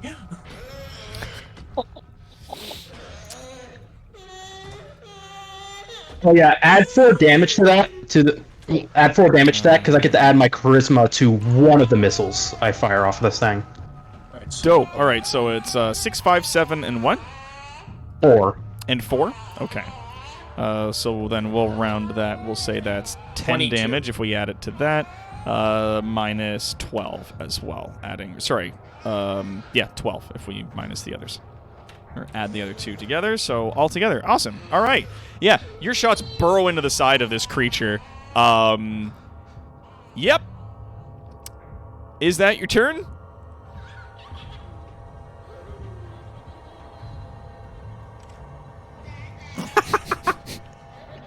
You want to open that door?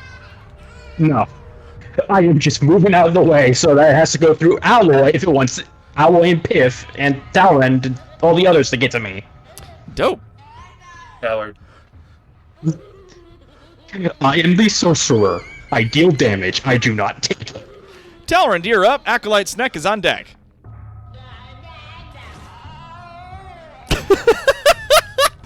Oh shit. Just so even with a 1, I'm just gonna give it to you. This thing's got like a terribly low AC. You still hit it with that 12. All 3 of your hits strike into it. Roll me damage.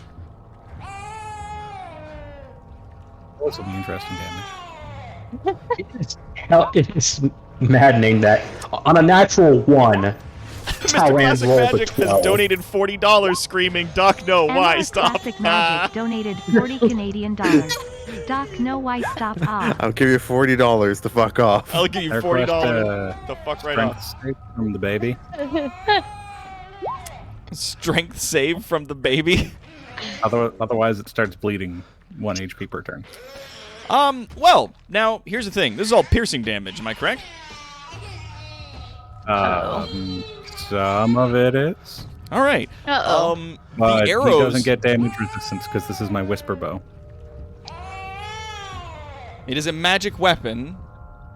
And you gave it psychic level for... Ooh, that's right. It does psychic damage, doesn't it? Technically. Technically, yes. Technically, the damage that you do when you shoot from it is psychic damage, correct? Yes. Show me that thing again. Hold on. Let me look at your character sheet because I want to confirm because I want this to be the case or else you guys are in some trouble. Let's have a look here. Whisper.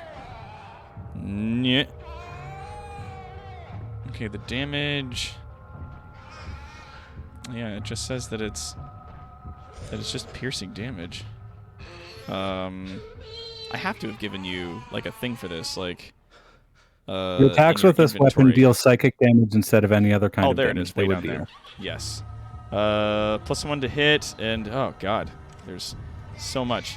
Yeah, communicate telepathically with any creature you can see within 30 feet. While you're hidden or invisible, your attacks with this weapon deal psychic damage instead of when you're hit. It deals psychic damage instead of any other kind of damage that they normally would deal. So if you are hidden, then it deals psychic damage.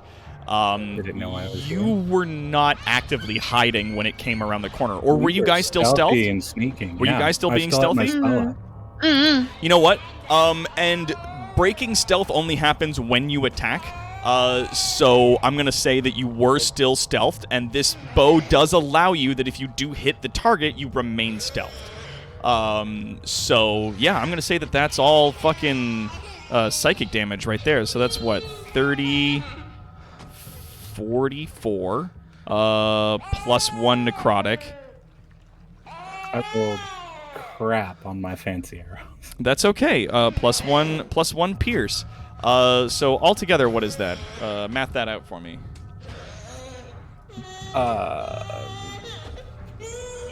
Like, 2 radiant, 1 necrotic, 1 pierce.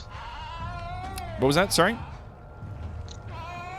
42 psychic, 2 radiant, 1 necrotic, 1 pierce. Okay, got it. Yeah, the arrows land into this creature's flesh. You see, like, the energy radiating off of the arrows as it goes in, and the creature sort of, like, flops around as it continues to move towards you guys. Snek. Or wait, Talrand, is there anything else you want to do with your turn? Nope, that's it. Dope. And Snek, you're up. And the gibbering mother is on deck. Gross. Worry about bleeding. Hey. So. To confirm, this thing in front of us, that's not the gibbering mother, right? Nope. No. Yeah, gibbering mother's over here somewhere. Gibbering mothers are the creatures inside the room. That's Gross. the thing I saw that This thing nearly is made me baby. crazy through the door. That thing is gross. I'm sorry, did you say plural creatures? Gonna move down here. Mhm. And hiding away. this. And everyone but me has bless. Bless! Yeah, you fucking, like, get into the corner there, raise up your holy symbol, and bless everybody with the power of the Black King. You can target an additional creature for each slot above the first, so that would have to be Everybody but me. everybody but me's 5 people. 3 creatures, and then, yeah, so... me, So 2, you did 2 3, slow 4. spell slots ahead of. Yeah, I burned a 3rd level spell slot for this. Yeah. He cast it as enchantment 3. That would get you 4 people. No. Each No, level 'cause above... It's a 1st level spell. Okay, It's so upcast sorry, I was twice. reading that as second. That's my bad. Yep. Okay, so with a 3rd level spell, you can bless everybody except for yourself. Everybody Yeah. receives bless. Congratulations. So they get to add a Yeah. D4 to all saving throws and all attack rolls for the next minute, unless something breaks my concentration. Cool. Ding. I'm just gonna give everybody a little blebs on there. Hey, Doc. Yeah. Doc, I'm now going to close my eyes. Okay. Your character's gonna close his eyes. Yep. Because if I can't see the gibbering mother, it can't make me take a check that I may fail and break my concentration. You have to hear it. Oh, okay. Never mind. That's okay. You can cover your ears if you want.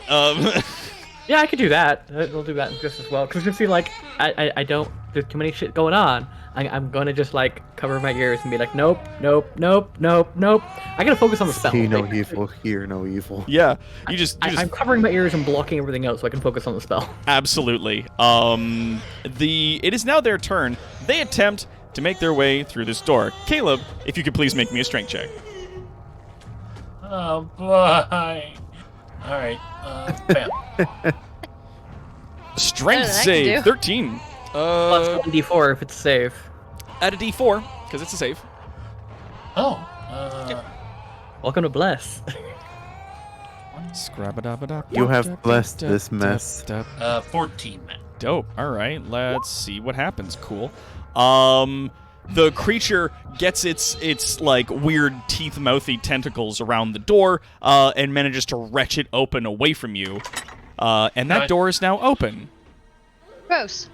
Fuck. Fine. Cool.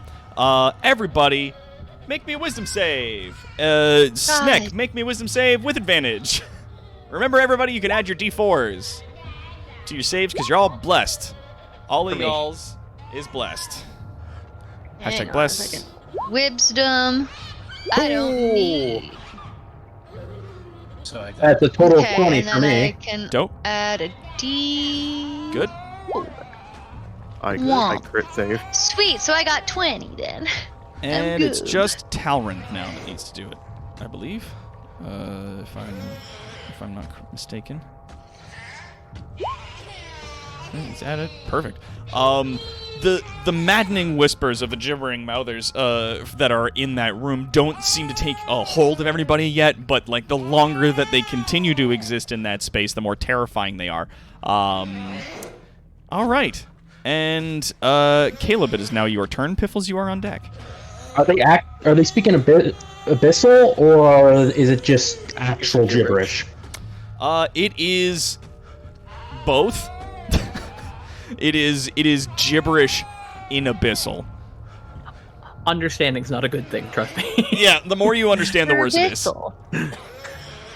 So basically, it would sound sort of like in abyss. Yeah. 5 pandas at the zoo. You won't believe what happens next. Click here to find out. He understands the fucking gibbering. He understands. The more you know, the worse it is. That would The electric yellow's got me by the brain banana. Starts peeking through the doorway.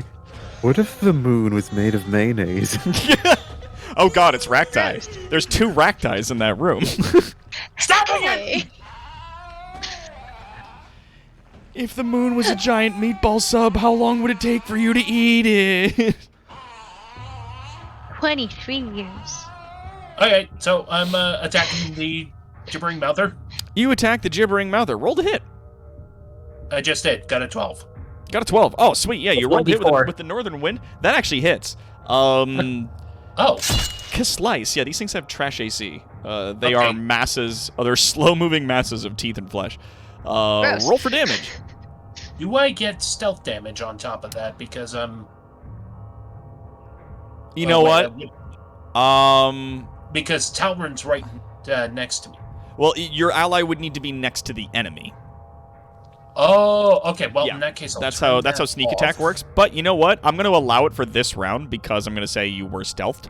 And it opened the door into a dark hallway that you guys were technically hiding in. So yeah, the only people right now that are currently visible are people that have attacked and hit things, as well as except for Talryn because he gets to maintain his stealth. And both Alloy and Piffles are standing in front of Baby, so they are visible.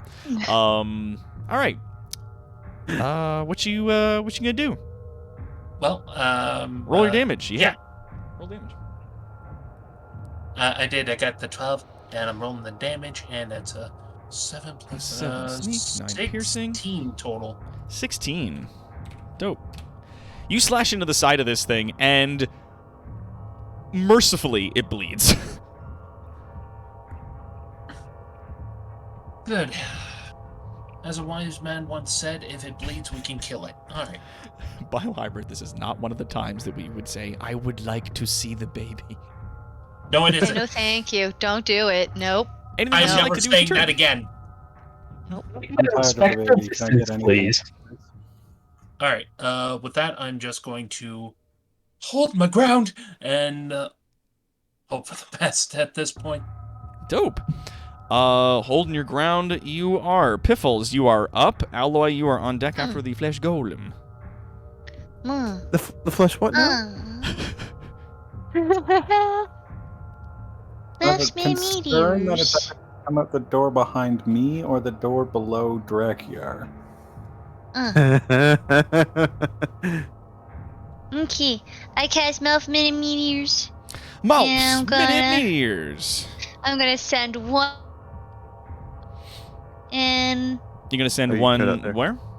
I'm gonna send one at Baby and one at the fucking gibbering mouther. Dope. Yeah. So you shoot those to either side. Yeah. Do I have to Uh, just? I don't know. I can't remember how I have to hit this. Mel's Minute So I have to Meteors. It roll. does 12. Well, yeah, it says DC 14. When you cast it, Mm-hmm. you just have the 6 meteors that are floating around you.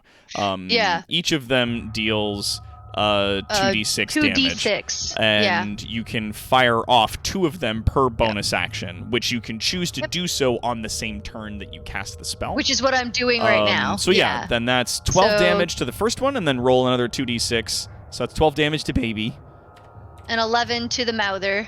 and then an 'Cause I just 11 rolled to the that. mouther. Perfect.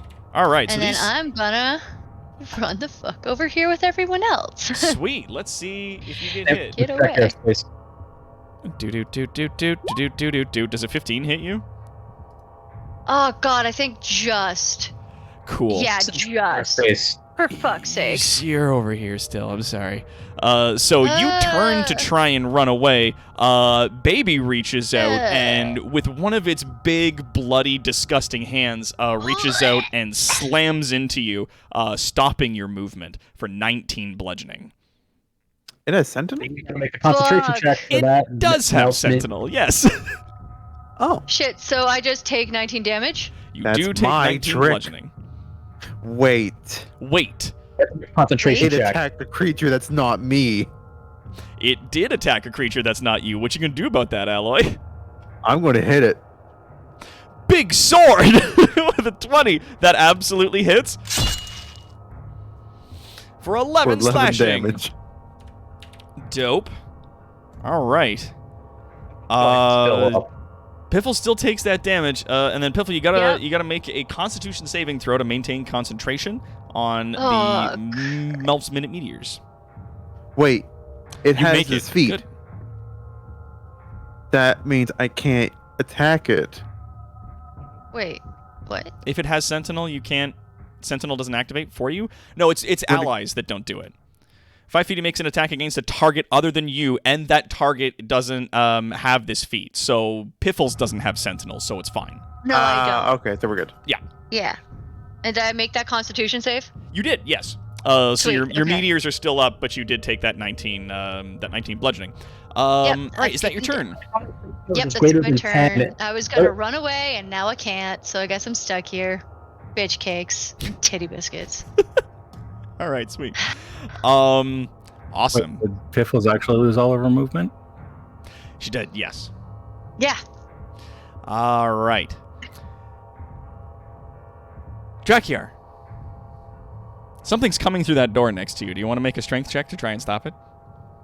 God damn it. There's stuff coming in from everywhere. Oh god. Do you want to try to make that strength check, or do you just want to let that door... Oh, sweet. 11? Nah. Okay. Rolling damn that it. D4. Actually, no, it doesn't even matter. So you see the door handle start turning. Quickly, you grasp at the handle to try to stop it from opening into the room. But the door wrenches away from you, revealing another sitting room in the other side. Let me just adjust the camera here for the folks at home so that people can see a little bit better what's going on. There's another sitting room that's in there, and you can see that there is a large man standing in front of you that appears to be stitched together from multiple people. You can see the Gross. different parts of him are made from different folks, as there's like sort of different skin colors, different textures to them and whatnot. And it's going to swing at you with its big angry fists. Does a 13 hit you? Just barely. If you rolled one higher, they would have hit. I did not hear that. Say that again? It does not hit me. If he had rolled one higher, he would have, but nope. Well, that's cool because he's got multi-attack, so he's going to swing again. Does a 17 hit you? Yes. You take 6 bludgeoning damage as he thuds you across the head with one of his huge, grotesque arms. Gross. I know, he got bonked. All right. That's his turn. Alloy, you're up. Oh, boy.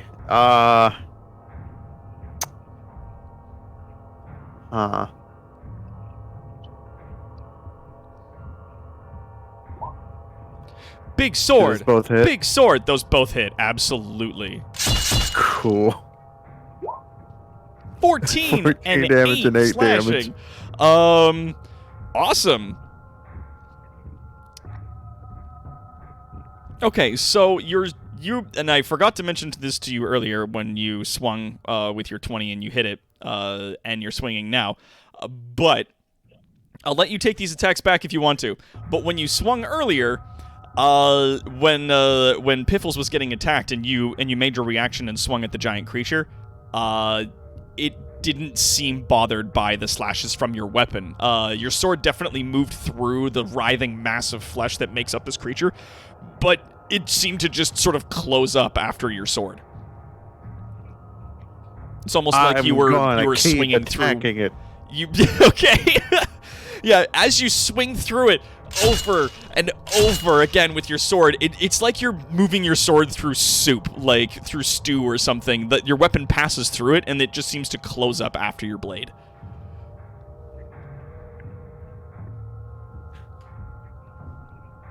I don't really have anything else to do.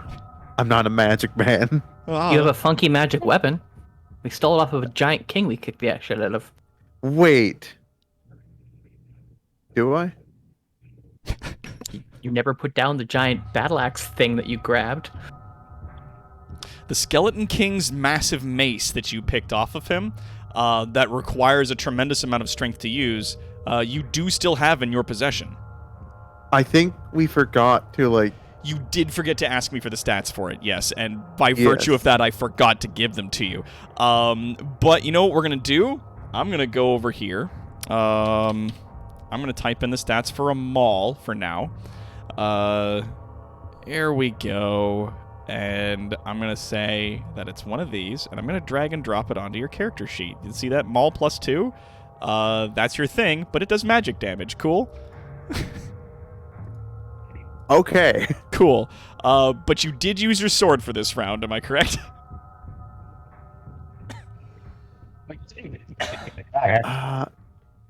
What was it, drink here? And Doc said you could take it back because he forgot to tell you that the previous one didn't deal damage. Yeah, when you slashed with your big sword, it didn't do any damage to the creature visibly. Do you think Alloy would have sussed out the needs to switch to magic, as you have been able to see that at least the flaming attacks against it have been working? Yes, now remembering that I have this, I'd probably be switching to this. You've been hauling this thing around for a while. I am going to ask you to make 2 more attacks, though, with that. Rolling with this new weapon. Yeah, 16 and a 22 absolutely hits. Ah, it's so gross. You do 24 points of magical bludgeoning damage to this thing as you just, and it's so gross. The more you do it, it's just like, but the weapon seems to actually be making purchase against it now. Oh, I can reroll one of those D6s. Yeah, because it was That a 2. So that's +1 damage. +1 damage. Dope. All right, sweet. I'll add 1 to there, and it's good. All right. Okay. Is that your turn? Yes. Dope. Up next is Baby. No. Now, Baby, looking between the people that are in front of Baby, wants to see probably the smallest and easiest person to eat out of everybody that's there. Attempts to grab at Piffles. Piffles, make it a post-strength check. Oh god, I have no strength. I'm You have to beat a 12, because it fucking biffed that roll. You can add it. Did I biff it harder? Oh, thank fuck I No, didn't you biff didn't. it You got it. harder. Oh my we're god. good. Yeah. Christ, It rolled a I 5. Strength checks. I never do. Usually I roll like a 5. On a So strength check, it reaches fucking out to good. you with its pudgy, blood-soaked, gross fucking hands and grabbles at you, but you manage to slither out of its big, disgusting fingers. And that is its attack action for the turn. Does that count as attacking another creature? It actually does. Well, is grappling attacking? Yeah. Does I would grapple say so. activate Sentinel? For a grapple check, when you're doing multiple attacks. Both grapple and shove are both attack actions as described like attacks, but neither require a roll. Instead, they both require a contested ability checks with do not trigger Sentinel's third benefit. Huh. So it doesn't work. Okay. Damn. And I I don't just- get an action other than the strength save, right? Google's rad for that. Action other than the strength save? No, because this is just a contested thing on its turn. So Okay. that's all it was I doing. was gonna be like, I can't just shove a bottle of that napalm into its hand as it grabs me. Damn. No, but you could try to cram something in its mouth on its turn, for Yeah. sure. It does though make a swing at Alloy. Does a 14 hit you? Nope. As it wails one of its big, fat, gross hands on the side of your armor. It doesn't seem to make any purchase against you, but it does leave goop on the side of you. Drakiar, Gross. you are up, my man. Gross. How did the doors open? Can I see what's in the room? Yeah, roll me perception. Because it's hard to see. It's dark. And you don't have dark vision, but you do have a light on you. With an 11, you can see, especially considering that your detect magic, I'm going to say arguably, is still active at this moment, that there is a small table right here, just on the edge of your vision, and you can see that there's an obsidian statue sitting on the table. It appears to be a round base with a series of black tentacles coming out of it. It's carved from obsidian. It appears to be, like, even from this distance, like sort of in the waning light, you can still see that it's actually like it's quite good in its craftsmanship, and that you're getting from your senses that is the center of this corruption, that is what all of this awful shit is emanating from.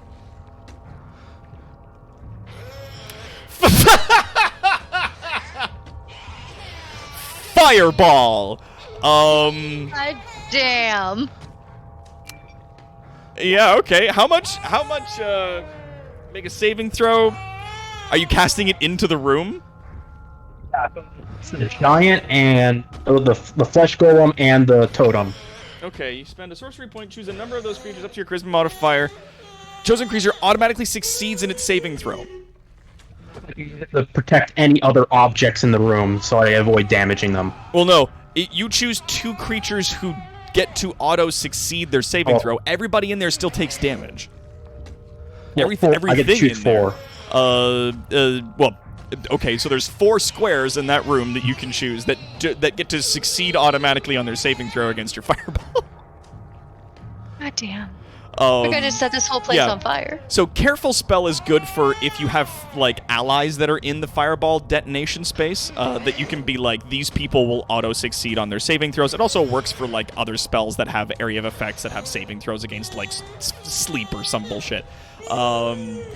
But yeah, Careful Spell in this case, if you wanted to use it, would ensure that the flesh golem in front of you would pass its save against being blown up.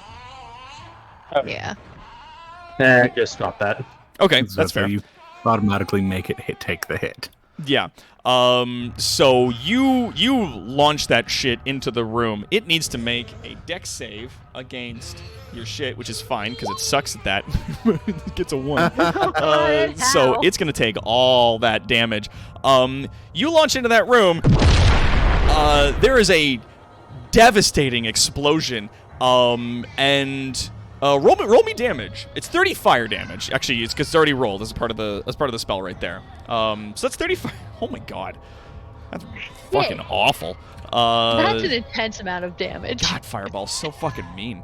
You let off a fireball in that room. A bunch of the furniture and stuff that's in there is almost immediately incinerated from the blast. Toasty. As the fire sort of dies down, you do see sitting on the floor in the center of the room is that obelisk.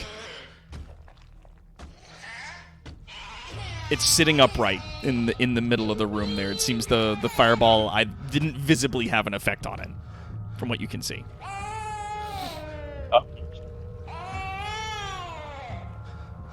Now's the time to disengage. And so I can't disengage, but I am just going to take the risk and Step away. back the fuck up. Yeah, man.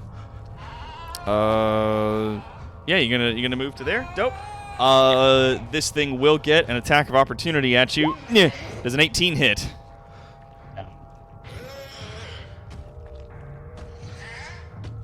Does an 18 hit? Right. Yeah, an 18 hits him. He's Yes. only got 14 Okay. AC. Sorry, I know you're trying to talk, but it's not coming through. You take 13 bludgeoning damage as this thing hammers into you with one of its big fists.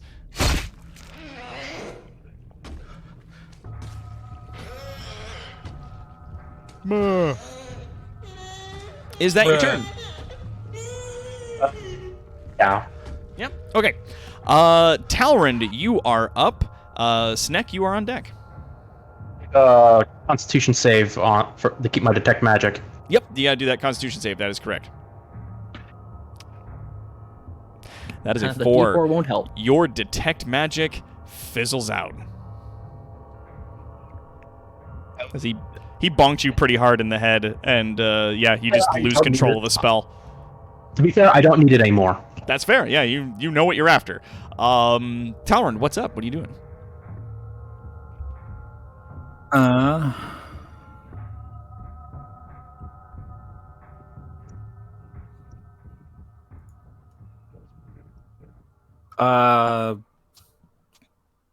Casting bow at the stupid flesh golem.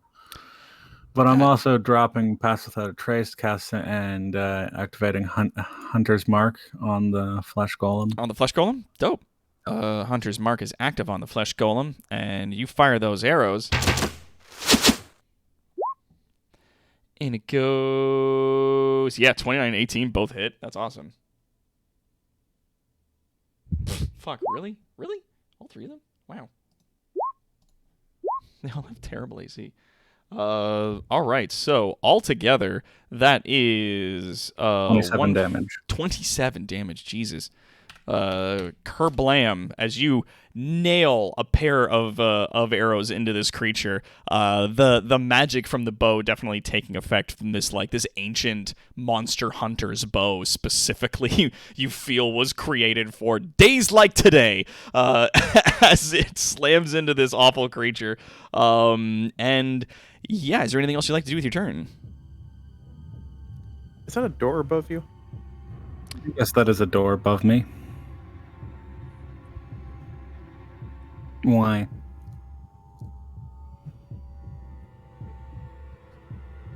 Alloy? We're running out of space here.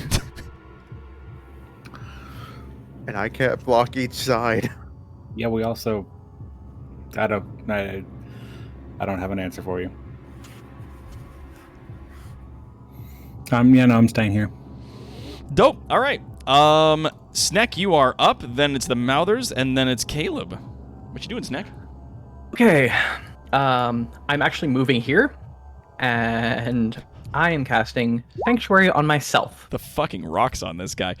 You ward a creature within range from attack. Yeah, until the spell ends, any creature who targets the warded creature with an attack or harmful spell must first make a wisdom saving throw. This is smart. On a failed save, the creature must choose a new target or lose the attack or spell. The spell doesn't protect the warded creature from area of effects, such as explosions from a fireball. Just a random example. If the warded creature makes an attack, then cast a spell, then that affects an enemy creature, deals damage to another creature, then the spell ends. Yeah, so you step in front of this creature, activating Sanctuary on yourself. Yeah, so you are now warded against attacks. Creatures that want to attack you have to overcome the will of the king. Yep. And that's my turn, because I can't cast something else unless it's a cantrip, and my cantrips are not useful right now. All right. I'm blocking the door. You're blocking the door. It is the gibbering Mouther's turn. The both of them that are there attempt to bite you. Bofa. One of them makes a bite at Caleb. Does a 21 hit you? Yeah. Oh god. It's 13 piercing damage. You got to succeed a DC 10 strength saving throw or be knocked prone. Hell. You get to add 1d4 to this. I Yep. don't know that it matters. Alright, good on that. Woof. All right, the other one, that is there, the doorway is just filled now with this massive mouths and teeth and awful shit, and god damn it. Oh, God! Uh-huh. So that was 13. That is 29 damage. Don't fill up. I'm at -1. You are unconscious, and you are now grappled by the gibbering mouthers. They are attempting to absorb you as he gets No. dragged this way. No. Someone. Kill it, quick, kill it now. And everybody else who's still conscious, make a wisdom saving throw. Oh God. Help me. 19, 20, 4, 8, 6. You guys Do we get still to... get that D4? You got those blesses. Roll those extra d4s. Yeah, everybody gets a Ah, d4. That's 10 You now. get a D4. You get a D4. All right, so that's 10. You I make got it. 10. Drakiar got up to Ah. 6. That's not enough. And Piffles got to 10. Okay, so Drakiar, Yes, 10. as you watch Caleb get grabbed and absorbed into these creatures, the maddening whispers pouring forth from them take hold in your character's mind through the effect of gibbering. So yes, Gross. you can't take reactions, so your reactions are no good. And on your turn, you have to roll a d8 to see if you maintain the ability to act. Hey, technically, he's not being absorbed yet. He's not dead. It's specifically if the target's killed by the damage, not knocked unconscious.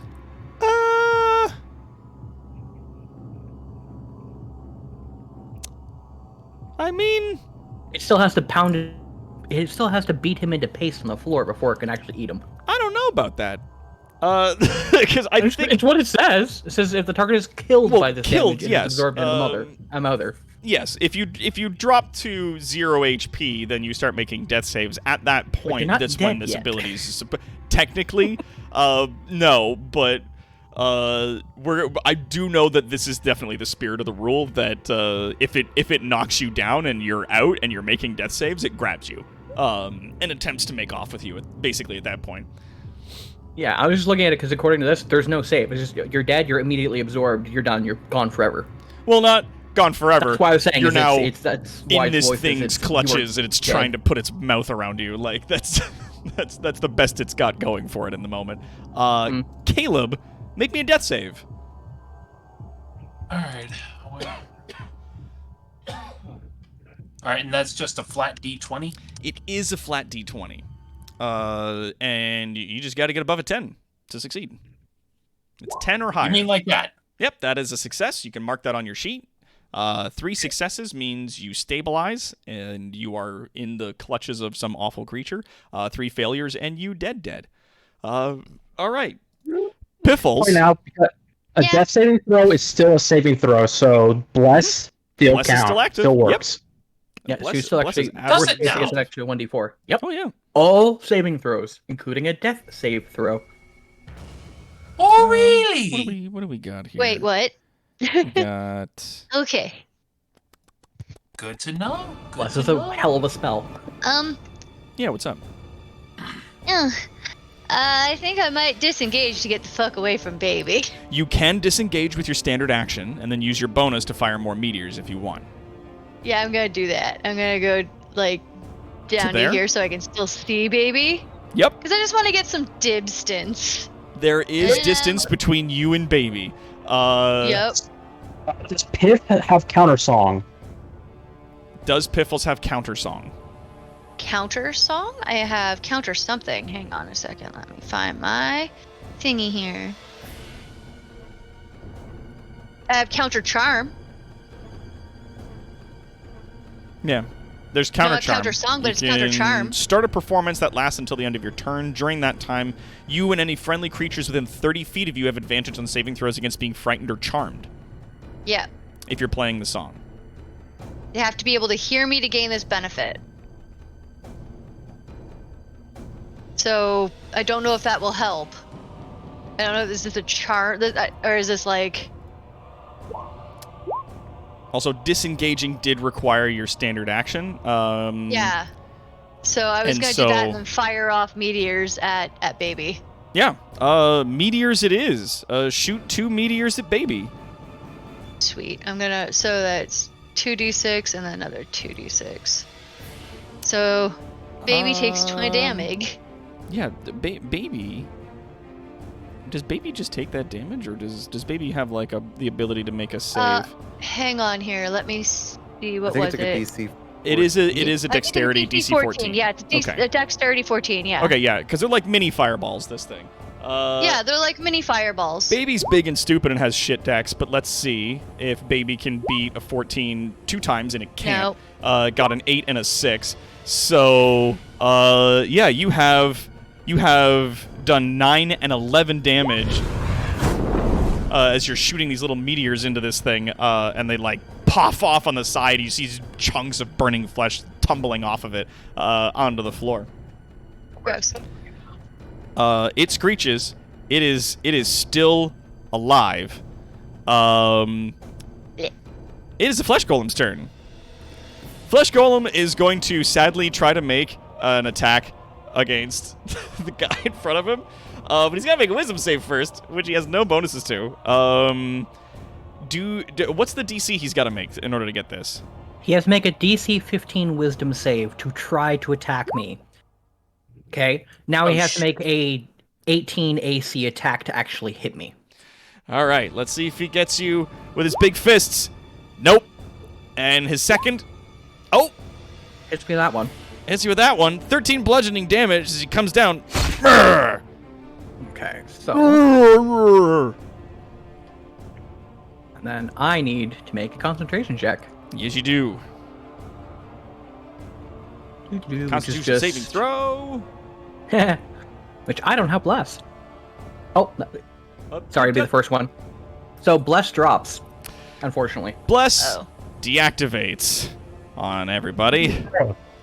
Okay, are we all doing Constitution saving rolls, or? Well, you don't have it. No. It was the spell that he was maintaining that gave everybody. Oh, right. The Yes, extra you're little right. thing there. Yeah, I remember this now. Oh, that's that thing. I'm trying to grab him so we can turn that off. Sanctuary still stays up, so. Scooch him back under there. All right. And that's going to be his turn. Alloy, you are up. Baby is on deck. And then Drakiar, you are next. I'm going to continue to beat up the baby. Get at it.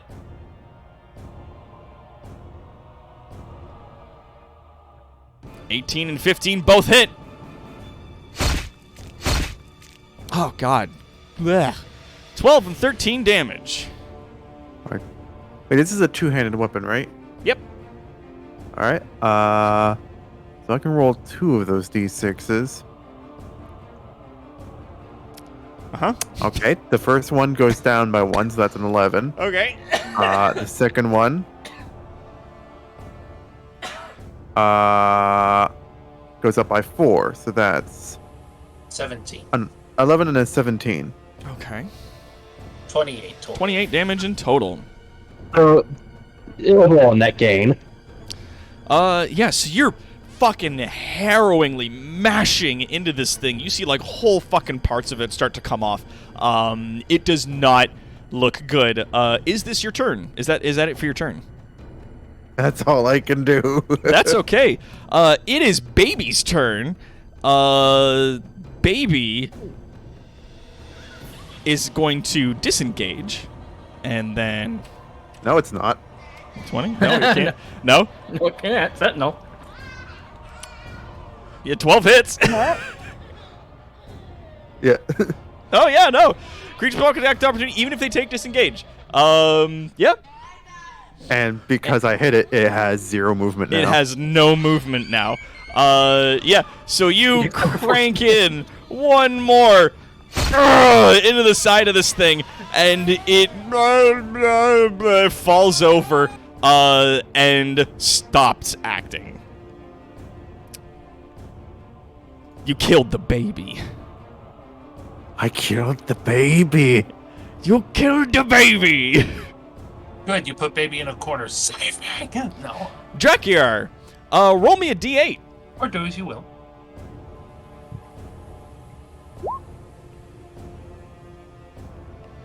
A 4. You do nothing. I'm sorry, man. Makes no action or bonus action and uses movement to move randomly. And then, yeah, on a 7 or 8, then you would make a melee attack at a randomly determined creature within reach as you're going insane. But make me another wisdom save. Wisdom saving throw. Nice. You just managed to get your senses back to you. So you managed to shake off the madness of the gibbering mouther. Now back in control of your faculties, it is Talron's turn. Acolyte, Sneck, you are up next.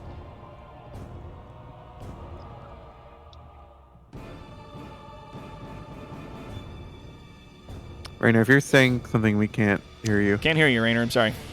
I'm not saying anything. Okay. Oh, sorry. Talron, you're up.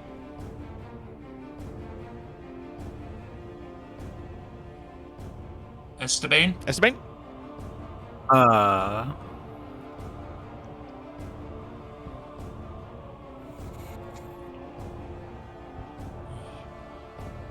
Well, shouts.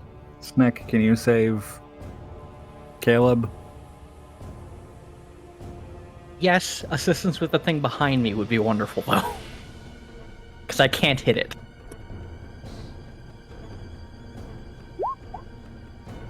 $15 and 26 both hit. Roll that damage. Sunstrike arrows. Oh, damn, son. Oh, hell. Hunter's Mark. Rolled twice for some reason.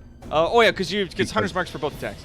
Right. And then 11 and 10. So that's 21, 23, 25, 32 damage altogether. More damage than that. 21, 2, 3, 4, 5, 6, 7, 8, 28, 32 by 30. my count.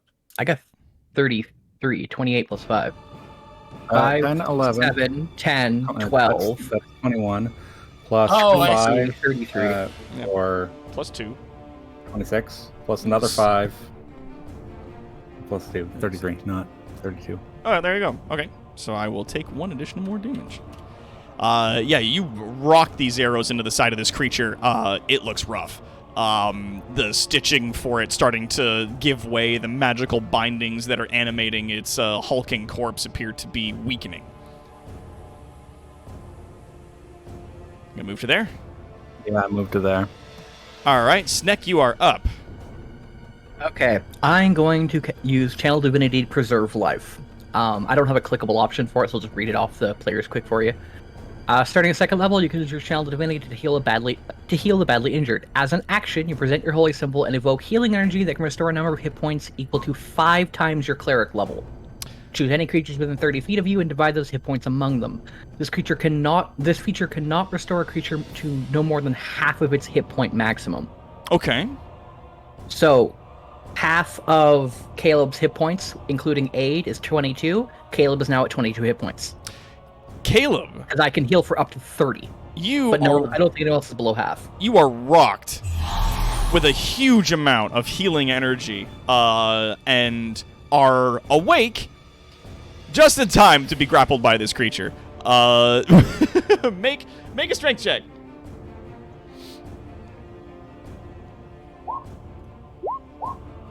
Okay, so it still has you. So you're still, I'm going to say you're here now. It still has a hold of you, but you managed to sort of scramble over to that position.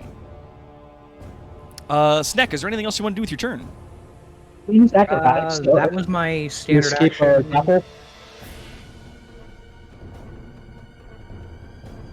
I don't think I can do anything else. Okay. Yeah, I'm just having him do it because he was in the process of being grappled when he woke up, so I had him make the strength saving throw to see if he could, like, sort of wriggle out of it as he became conscious. I know that escaping that is typically a standard action, but No, never mind. I'm gonna bend the rules. Yeah, there's nothing else I can do. That's okay. It is the Gibbering Mouther's turn. One of them is going to attempt to drag Caleb into the room. Caleb, make me another strength saving throw. Jesus Christ, this thing. Never mind. So it drags you this way, into the room a little bit, and the other one that is present makes a swing at you. It bites. Does a 10 hit? No. Okay, so one of them grabs and starts dragging you into the room, and the other one's gnashing at you, but you're wriggling and manage to not get immediately hit. It is your turn. You can't move, but you can attack. Or you can use your standard action to try and break free.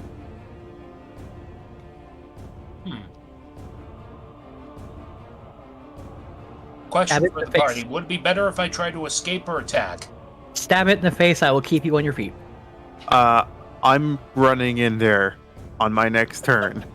Got the choo-choo train coming in. The health Good. battery says stab it in the face. Well, I'm not one to argue against doctor's orders. Against the one that is trying to grapple me.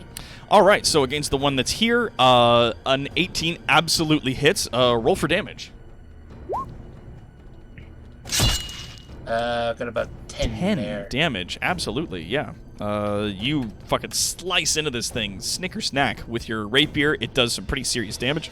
It's bleeding pretty hard, but it's still in this fight. Just cutting away at get the fuck off me. All right, is that your turn? Yep. Piffles, you are up, and then it's the golem, and then it's Alloy. Okay. Is baby dead? Is that why I see a red thing? I don't see Yeah. the whole... Yeah, Okay. baby is dead. That's why there's a big red X on it. Okay. I can't see that from where I'm standing. I'm looking at the stream now, so I can see what's happening. Yeah. Okay, so because I can see just part of the red line, not the whole I thing. could see that, yeah. Um, Sorry about that. okay. No, it's okay. It's good. I It's am like- gonna come back up this way so that I can help friends. And I should still have 2 meteors left, so I'm gonna send them at the gibbering whatever the fuck. Oh, absolutely. As a matter of fact, you can hit them both with those meteors. Roll. Sweet. I can roll only those. see one of them, so I'm There's gonna hit 4, and what's the other one? grab a second. There we go. Question: Bam. Isn't that an area of effect spell that doesn't? It is, and if I was Piffles were to gonna- fire them like here or in this spot specifically, then it would only be hitting the 2 creatures and potentially not Caleb. Yeah, that's what I was going for. Was just behind because it. it would be within 5 feet of the impact. So if you wanted to, yeah, you really only could catch the one then. Yeah, I was just gonna go Um, behind the one that I could see. Okay, yeah, then that works perfectly. 'Cause So it I will can't make see the other monsters there, and I'm not gonna god mode, so I'm gonna fire Absolutely. behind the one I can see. it rolls a 3 and biffs it, so it takes 7 fire damage as these little meteors pop off behind it. Kind of fireballs. Minus 7 damage. All right. Anything else you want to do with your turn? You still have your standard action. Oh, I do. Oh, okay. I'm also then gonna fire Eldritch Blast at this motherfucker. Fuck yeah! Cause cantrips are my bread and butter. Absolutely. Rock Wah. that shit up. 22 absolutely hits. Roll that damage. 8 force damage. Minus 8. Yeah, no, it's looking pretty rough. You're laying into it with some pretty serious damage on this turn. Coolio. All right. And that's it. It is now the Flesh Golem's turn. You still have Sanctuary, don't you? I haven't attacked anything. You have not attacked anything, so it must make a Wisdom saving throw in order to swing its big stupid fists at you, and it fucking whips it. And it can't reach anything else, so it just loses the attack. Yeah, it can't do that, so it can't attack. It will try to force its way past you with an opposed strength check. It will try What action? It to... only had an attack action, which it just whiffed. Actually, yeah, it can't make an opposed. It can't try and to push through people. It's a strength check, and then people are treated as difficult terrain for the movement. Oh, that's true. If you're moving through an enemy space. Sorry, so I got 12. So you have to see if you beat their strength check, then you can move. If you don't, then you don't get to move through them. Which it doesn't. So you, with all the fury a kobold can muster, managed to fucking hold ground. Oh, so cool. 6 covered in armor. Yeah. You're just like, no! And it completely loses its fucking turn. Alloy, you're up. All right. Dun, dun, Their dun, money. dun, dun, dun, dun.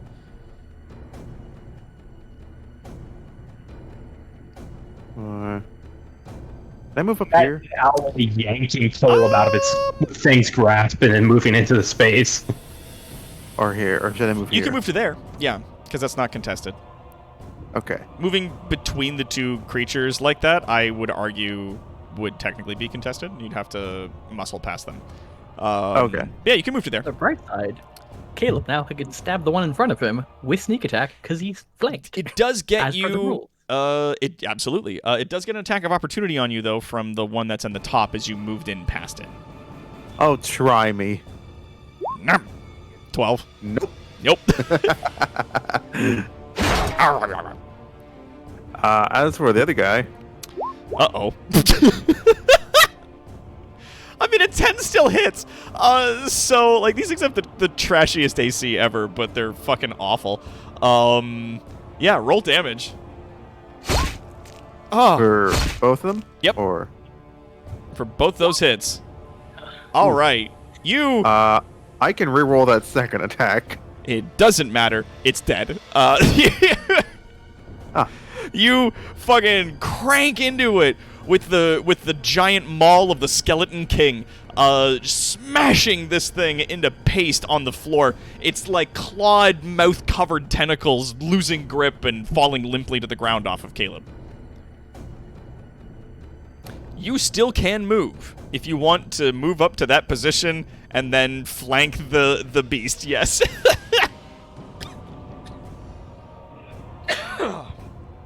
All right. Anything else you want to do for your turn? No, that's it. Okay, dope. Drakiar, you are up. Talron, you are on deck. I forgot to do the gibbering mouthers. Everybody do the thing. Ah, whatever. I missed it. Drakiar scooching in. He's got line of sight. Ray at 3rd level instead of 2nd, getting an extra ray.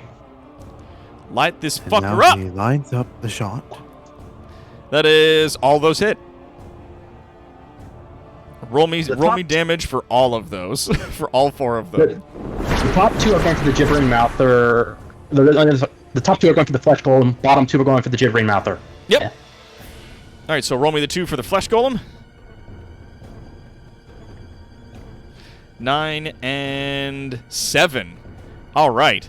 Yeah, both of those burrow into, like, one of them catches it in the chest. The second one goes right through an eye socket, and it falls limp, thudding to the floor with an incredibly loud crunch. It's like a splack. It's like a splat and a whack. It's like a wet rag. A whack and a splat. And Yeah. Actually, It's whack my charisma gets added to one of my one missile for any fire spell I cast. Yeah. So then what is... Yeah, so what's the damage for the last 2? It's 11 and 6 plus your charisma modifier? Yeah, so 21.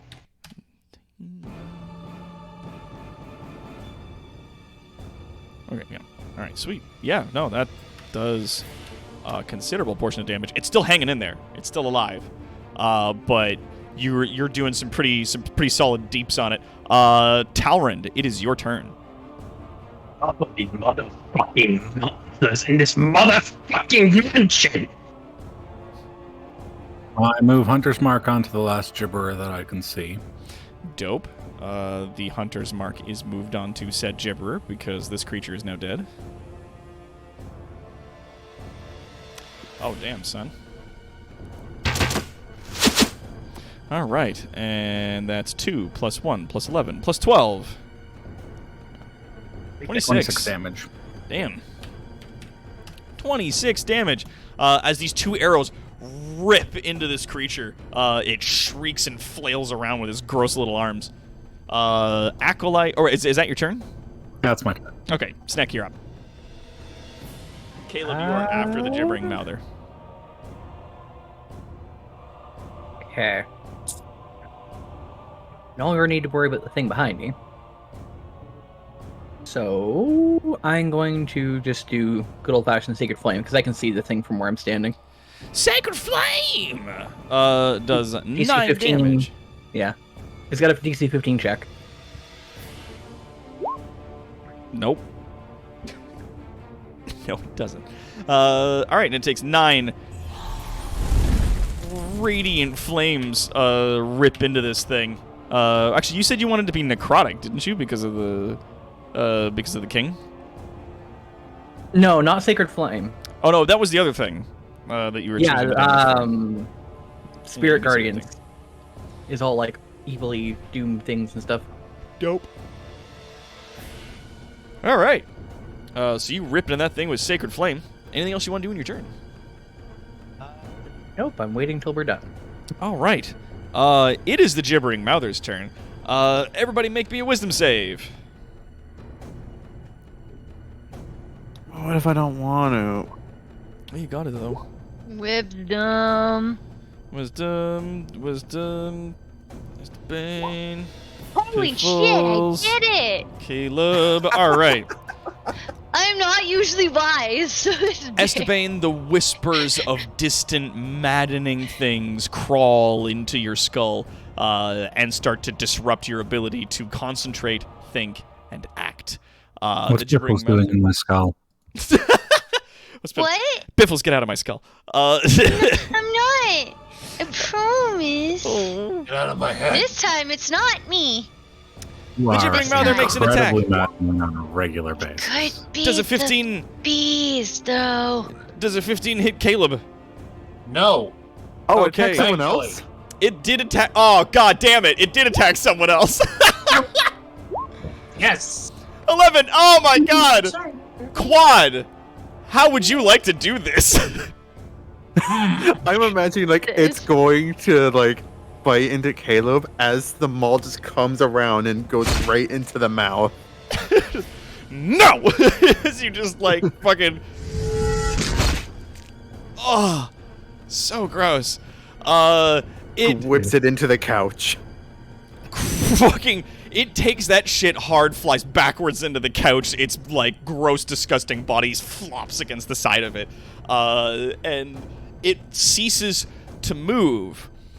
That is the end of its turn. You guys do feel the building start to shudder a little bit. The walls that are around you stop being made of stone and wood. You can see that they start to slowly transform into living, pulsing flesh. From all sides of you, you can see these changes are starting. Caleb, what's up? The Blackstone Obelisk. Destroy. I believe that was Drakiar just What? shouting the stone obelisk, please go destroy it. Okay, Yeah. because all I heard was "Welcome to Burger King." Yeah. So that's since that's been shouted to everyone. Caleb, do you Huh? run off to try and do that? I'm gonna have to. So, 1, 2, 10, 3. 15. Where the hell is it? It is on the floor right here. 4. Right. Attacking the obelisk. You don't have to roll to hit. I'm just gonna let that be a thing. You run into the room, and with your rapier, the northern wind in hand, you strike down towards the black obelisk.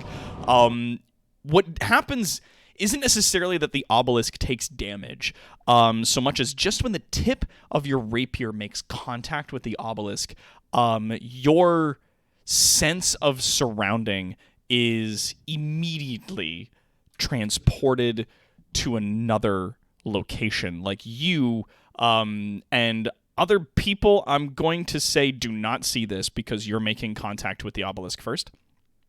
Oh shit. Can I find the... Yeah, we'll use that. You find yourself inside of a massive black void. A gigantic eye peering through the darkness at you, surrounded by hundreds of thousands of other dark eyes looking at you from the void. No, thank you. At long last, another one of little Sotiris's children. Alright, just gonna say nothing and just stare it down. Up. Whichever way. I don't care. I'm keeping my mouth shut. You fucking gird yourself and stare into this creature. Make me a wisdom save. Okay. Shit. A2. You feel this thing's consciousness, like you feel yourself drawn into the black space at the center of its eye, your mind being pulled forward into the great opening there. Your vision passes through the iris of this creature and is transported to a world almost beyond description. You see rivers of boiling flesh, impossible architecture, and great creatures that call and whip upon thousands and thousands of slaves building these huge floating obelisks, seemingly to no end and for no purpose whatsoever. Stairs and ramps and openings turn in upon each other at almost an endless landscape. Far into the distance, you see a great creature, a mass of flesh and teeth and eyes, sitting upon the horizon, looking over upon a kingdom of madness. Oh. My realm. My kingdom. Join me. Make another wisdom saving throw. Caleb's gonna die tonight. How much time is this actually consuming? None! Time is not passing for the rest of the party, unfortunately. Make that roll with advantage, please. Sorry, I forgot to mention. So just roll it again? Yeah, just roll it one more time. Yeah. All right. As you are looking over this impossible architecture, you feel yourself falling almost forwards towards the great creature. Landscape is flying past you, but it seems that no matter how much distance you cross with all of these weird, impossible architectures and these rivers of boiling flesh fly past you, you seem to get no closer and yet no further from the great creature that's on the horizon. After almost a brief moment, you feel the presence of something grip you from behind. Not necessarily physically, but you feel it takes a hold of you. You feel the mark that the king placed upon you activate on your chest. None may touch my children's minds or souls, but their king.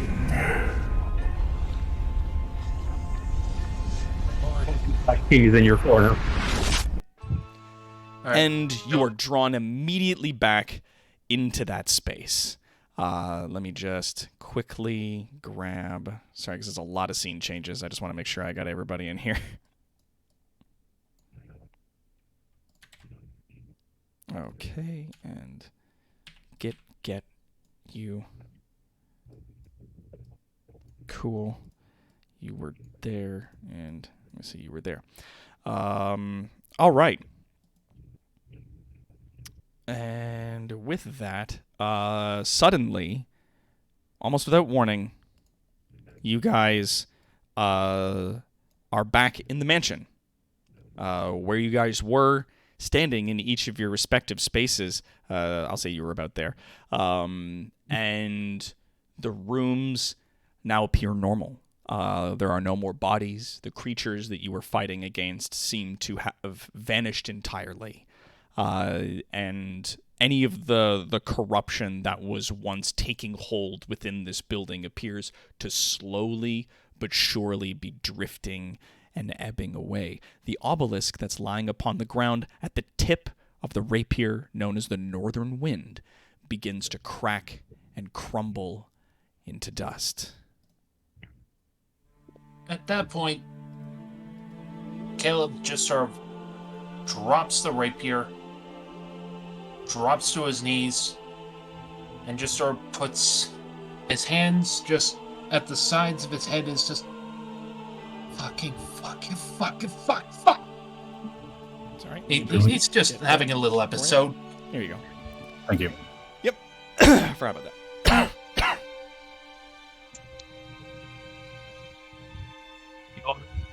Am I still covered in goo? You guys, while your injuries are still present, you remain almost largely unmarred or unsoiled, except for on you, Alloy. There's still one gooey, bloody handprint on the side of your armor. Gross. Did the damage from my fireball carry over? The damage from your fireball did not carry over into this room. It appears as though the damage didn't take. Drac, is that overwhelming feeling of fucking corrupting magic gone? Roll me an arcanum check. Drakiar, Prayer of Healing from Acolyte Sneck. I assume that is on Caleb. Rolling that with magical guidance. You're gonna do that. Yeah, tap into that thing. Do it again. Do it again. You can do better than a 7. No, you can't. It's a 6. I mean, as far as you can tell, you don't sense anything. Whatever that corruption was that was once sort of permeating and growing within this building seems to be collapsing in on itself.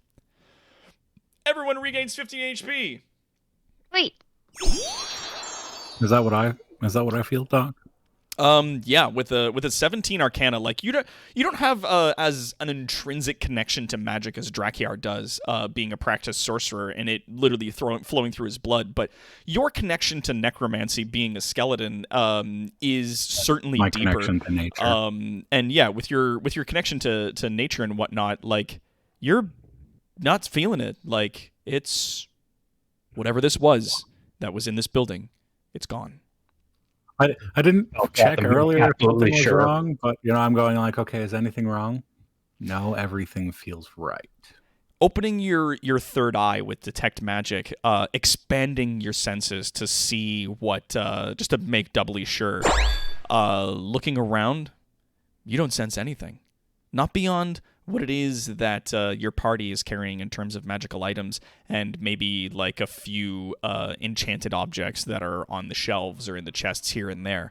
But if you're specifically looking for any more of this abyssal corruption, you only get the faintest, just the single ember of what was left of that magic in the remains of that obelisk. This is the last bits of disappearing ash kind of thing. Yeah, like this little pile of crumbling dust now that's in the center of the floor there. That, like, even with your detect magic, like, it's fully inert, and you're just sensing just that last ember, and you can feel it go out. That dust now that's in the pile on the floor is fully unmagical. What was that? I'm talking in character. We didn't hear it though. We didn't hear it We though. didn't hear It it. just came through as garbled mess. I'm sorry, buddy. Yeah. We'll finish our business up here and above ground. We should with haste head back to the kingdom. I after all this, I think the king needs to know ASAP everything that's been going on. Okay. Yeah. And with that, ladies and gentlemen, that's where we're going to call our game for tonight. Yeah. All right. Did I come through that time? You did. I think we got some of that. That you wanted to head back to the kingdom and report back everything that you guys have been seeing so far. Before continuing, we can discuss that next time. Excuse me. Okay. All right. I'm coming through just fine. I think it's It Wi-Fi connection. Yeah, it seems to be Maybe. like intermittent, that sometimes your microphone's coming through okay, and sometimes it's like you're talking through 12 filters. Yeah, it sounds like you're underwater sometimes. It's crazy. Yeah. I think Discord recently had some updates that's been causing problems for some people. Yes, it has. I've known a couple people that have been like, why is Discord so bad now? Why is Discord shit? Yeah, that being said, thank you everybody for coming on out to our D&D game. This has been a huge amount of fun. I once again have been your kind and benevolent DM. Actually, we'll cover that in a quick sec. I just wanted to quickly say thank you to everybody who's come out to our game today. All you wonderful people in the chat, thank you so much for all of your views and your donations, your bits and subscriptions, all the support you guys have been showing us here at Evil Incorporated. We really appreciate it. We could not do this without your support. Thank you again. And I'd also like to say a big thanks to our players here. Going down the line, of course, we've got Esteban playing our skeleton archer of Talrand. Really starting to get tired of the eldritch horror of the week. It is certainly its own thing. We're the Scooby gang. You guys keep finding some scary shit. And of course, we've got Raynor playing our draconian sorcerer Drakiar. Rather tired of the eldritch horror of the week. Awesome. And of course, we've got Kaldaka Gray playing Sneck, our kobold cleric.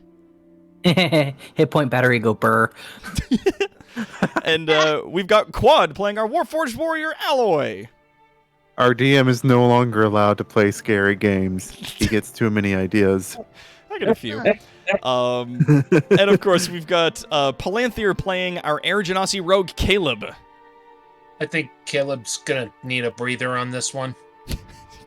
I need a minute. And last but certainly not least, of course, we've got Enbisaurus Rex playing our Goblin Bard Piffles. Oh, he's an FPU, and I have impulse control issues. Yeah. And of course, I want to give as well a big thanks to the creator of the art that we used here, Dr. Misty Tang on DeviantArt, who did the drawing of Nigel Thornberry as a handsome young fellow that we used this afternoon. If you guys want to go check them out on DeviantArt, you can go give them a like. But yeah, till then, though, thank you. I have been your DM, Dr. Terawatt. Thank you so much, everybody, for coming out, and we'll see you all again tomorrow on our next live stream. End of line.